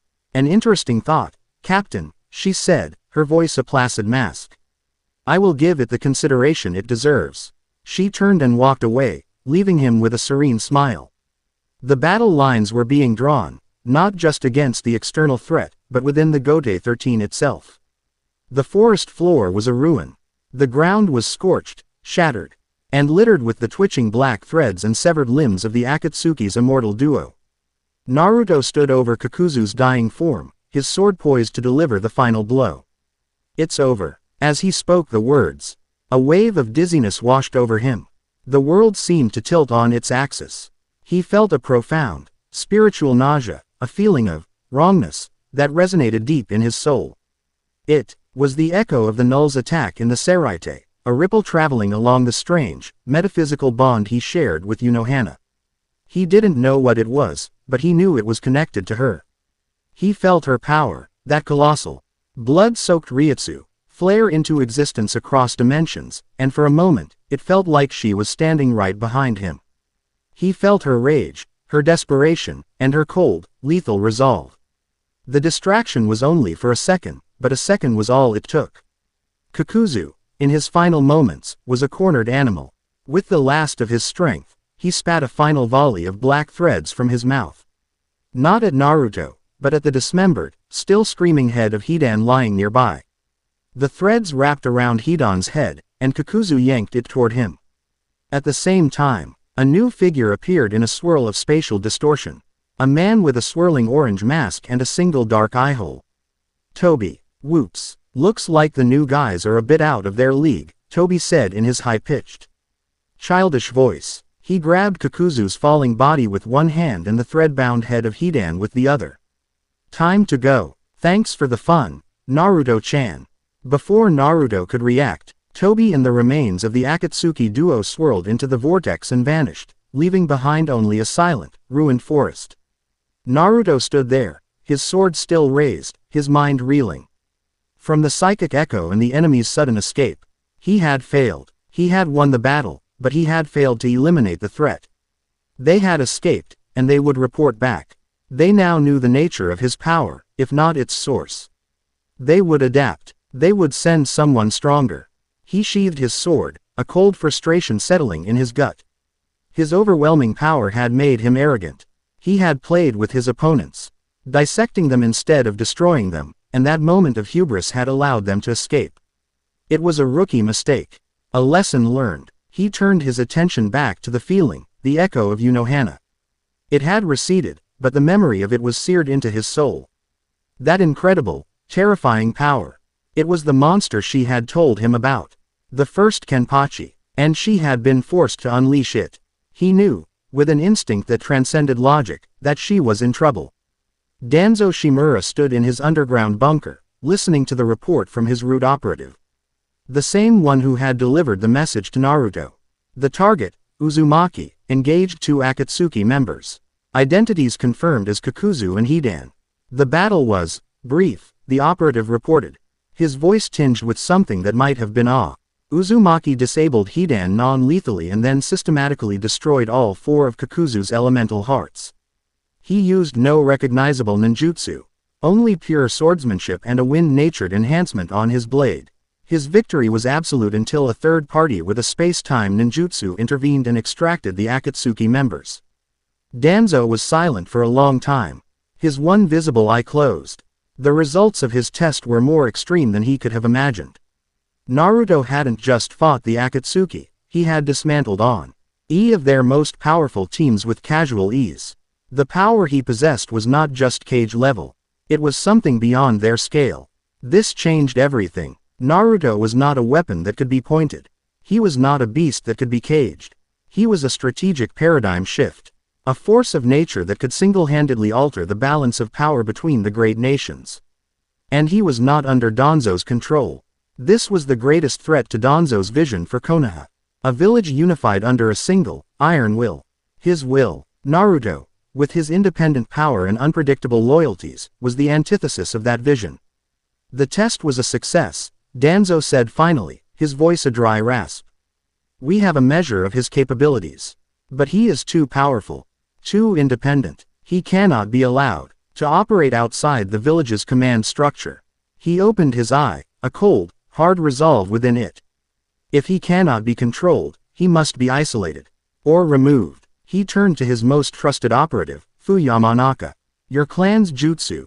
They can probe the mind, can they not? Even a resistant one. With difficulty, Lord Danzo, Fu replied. A mind as powerful as the Jinchurikis would be heavily guarded, especially now. A direct assault would be detected and could fail. I am not interested in a direct assault, Danzo said. I am interested in information. The source of his power. The healer he spoke of. His transformation is the key. If we can understand it, we can replicate it. Or we can find its weakness. He began to pace, his mind formulating a new, more insidious plan. He couldn't defeat Naruto on the battlefield. The Akatsuki had proven that. He couldn't intimidate him politically. The council meeting had proven that. So he would have to attack him from within. He trusts few people, Danzo mused. The 5th Hokage, the copy ninja Kakashi, Jiraiya is still away, and his teammates, the Uchiha is gone. But the girl, the medical nin, Sakura Haruno. A cold, cruel smile touched Danzo's lips. A weakness, an emotional vulnerability. We will use her, not as a hostage. That is too crude. We will use her to create a crisis. A medical crisis. A poison that only the 5th Hokage can cure. Forcing Naruto to rely on the village's established systems. While he is distracted, while his guard is down, your team will find an opportunity. You will enter his mind. You will not be detected. You will find me the source of his power. It was a vile, despicable plan, using Naruto's friends as pawns to manipulate him, to violate the sanctity of his mind. It was a plan born of the deepest darkness of the shinobi world. It was a plan Danzo Shimura would execute without a moment's hesitation. Chapter 7 End. Chapter 8. The worlds converge. The victory over the Akatsuki felt hollow. Tainted by their escape and the disturbing psychic echo from Unohana, Naruto returned to Konoha under a pall of cold frustration. He didn't report the encounter to Tsunade. What was there to say? That he had effortlessly defeated 2 S-rank criminals but had let them get away. That he was now fighting a war on 2 fronts, one in the forests of his world and another in the recesses of his soul. The concepts were too alien. The gap in understanding too wide. He retreated into himself, spending his days in the quiet solitude of the training grounds. He drove himself relentlessly, his black robes a blur of motion as he practiced his swordsmanship. He wasn't just training his body, he was training his mind, his will. He relived the fight with Kakuzu and Hidan, dissecting his every move. Identifying the single moment of distraction that had cost him the complete victory. He had been too confident, too enthralled by the dance of battle. He had forgotten the most important rule of a true Kenpachi. A fight is not over until the enemy is utterly and completely annihilated. It was a mistake he swore he would not make again. His new intensity did not go unnoticed.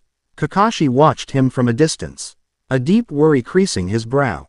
The calm, confident boy who had returned was being replaced by something harder, colder. The quiet joy he had found in his power was being honed into a razor-sharp, lethal focus. Sakura tried to reach out to him, bringing him food, trying to engage him in conversation, but his answers were short, his attention distant. He was polite, but he was no longer present.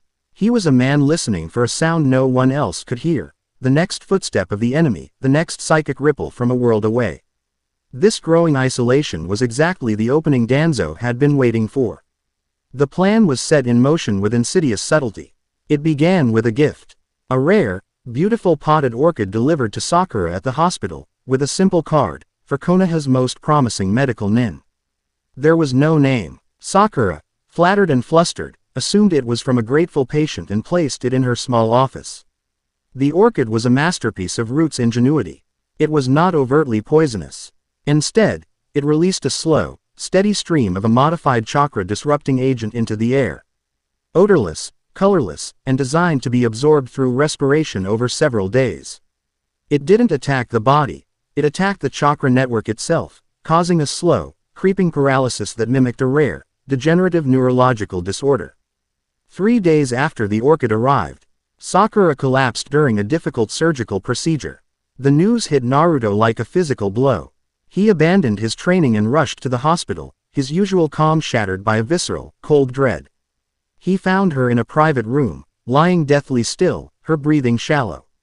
Tsunade stood over her, her face a mask of grim frustration, her hands glowing with the green light of diagnostic jutsu. "What's wrong with her?" Naruto demanded, his voice tight. "I don't know," Tsunade admitted, her voice strained. "Her chakra network is in chaos. It's like every pathway is slowly seizing up. It's not a poison I recognize, not a genjutsu, not a pathogen. I'm trying to stabilize it, but it's like trying to hold back the tide with my bare hands." Naruto stepped closer, extending his own senses.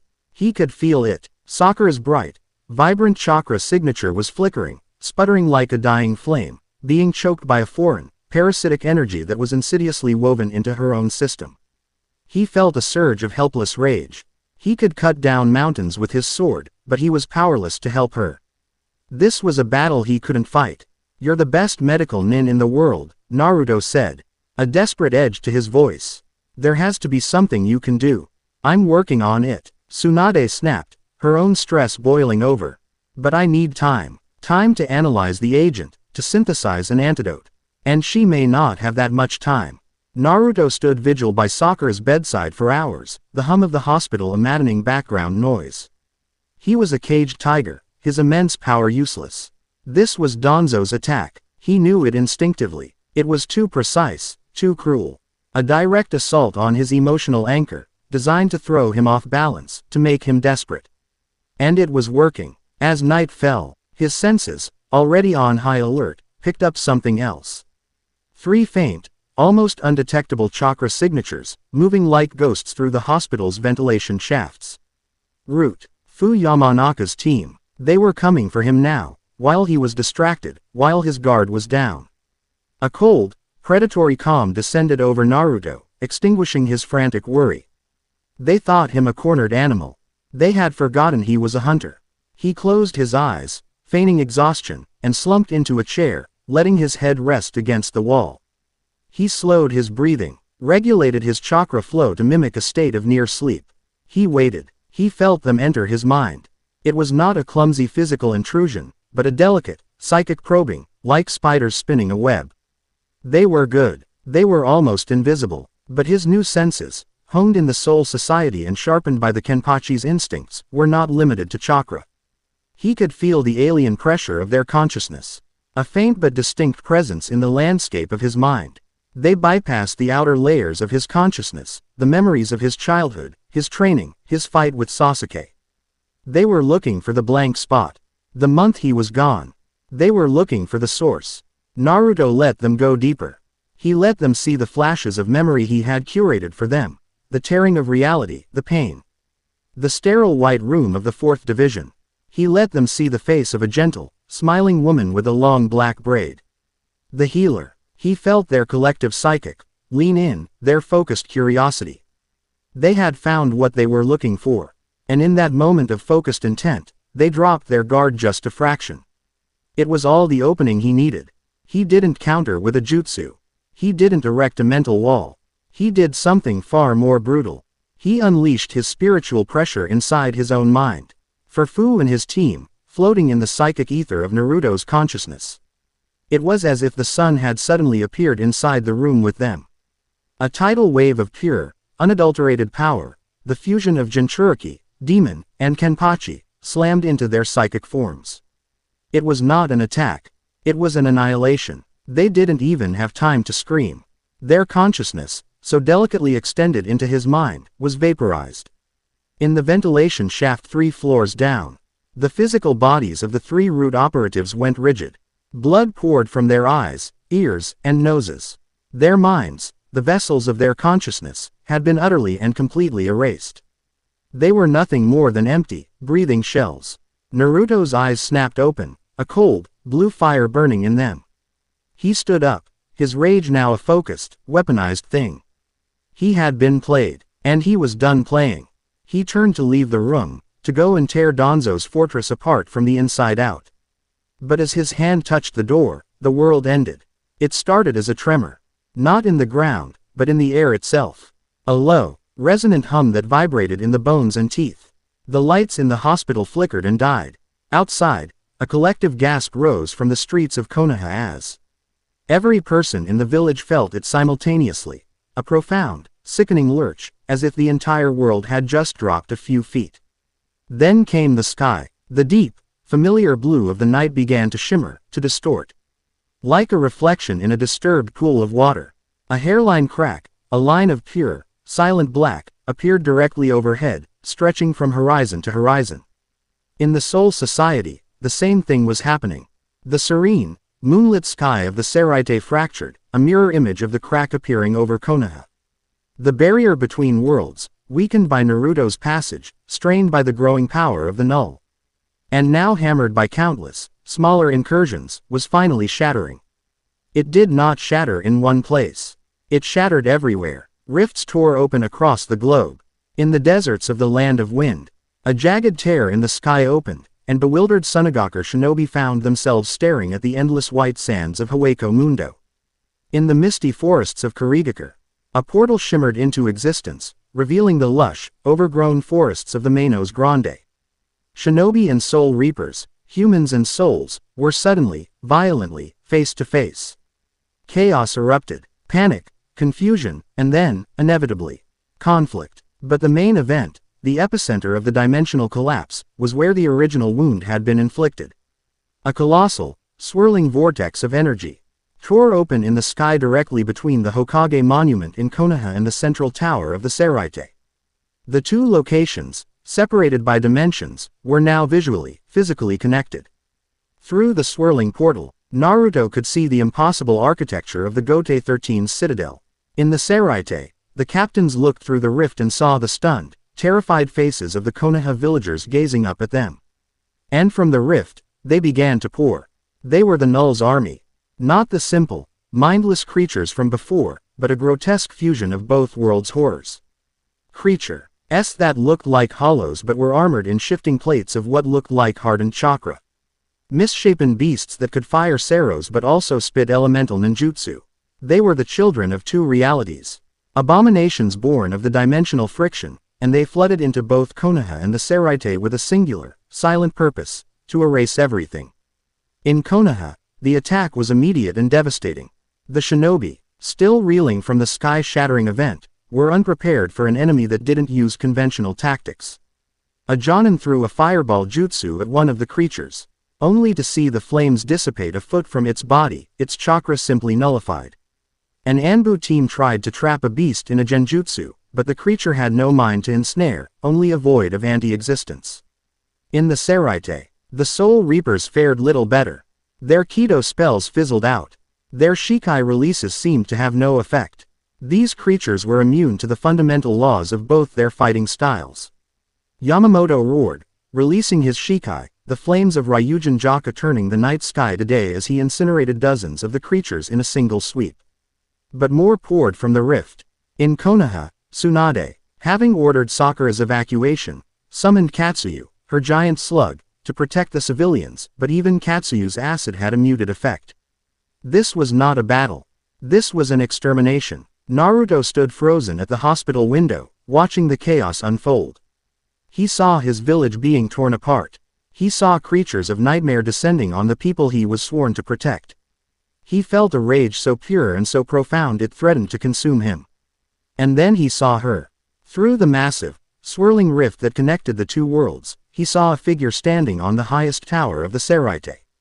A woman in the simple black robes of a soul reaper, her long hair unbound and flowing in the chaotic wind. She was looking not at the chaos in her own world, but through the rift, her dark, intense eyes fixed directly on him. Unohana. She saw him, too. A boy in black, standing amidst the chaos of his own world, his calm shattered, a blue fire of rage in his eyes. In that instant, across the impossible gulf of dimensions, their eyes locked. There was no need for words. No time for reunion. There was only a shared, perfect understanding. The enemy was here. The battle had come. And they were the only two people in any world who truly understood the stakes. Their bond, forged in secret and blood, now became a beacon. A bridge. Naruto didn't think. He acted. He poured his will, his power, his entire being into a single, focused leap. He jumped from the hospital window, but he did not fall. He aimed for the rift, for her. His hybrid chakra Ryutsu flared, acting with the unstable dimensional energy, and propelled him upward, a black-clad comet streaking toward the vortex. Unohana saw him coming. She met his charge with her own. She leapt from the Seraite tower, her own immense power propelling her across the dimensional boundary. They met in the absolute center of the rift, a place that was neither Konoha nor the Soul Society, a nexus of swirling, chaotic energy. They didn't embrace. They didn't speak. They landed back to back on a non-existent plane of reality, a silent, perfect testament to their bond. His hand was on his sword. Hers was on hers. A tidal wave of null creatures, drawn to their immense, paradoxical power, swarmed them from all sides. And for the first time, Naruto Uzumaki and Yakiru Unohana fought as one. It was a sight that stunned the combatants of two worlds into silence. It was a dance of absolute, terrifying perfection.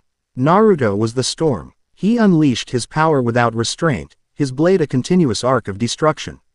He moved with the Kenpachi's lethal instinct but fueled it with the boundless, life-affirming energy of his own chakra and the raw, demonic fury of the fox. He was an overwhelming offense.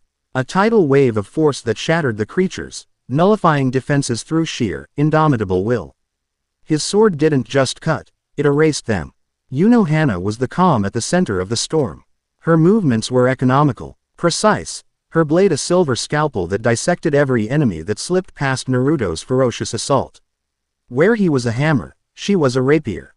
Every strike was a killing blow. Every parry was a redirection that led an enemy into the path of Naruto's blade. She was a flawless, lethal defense, the perfect anchor to his unrestrained power.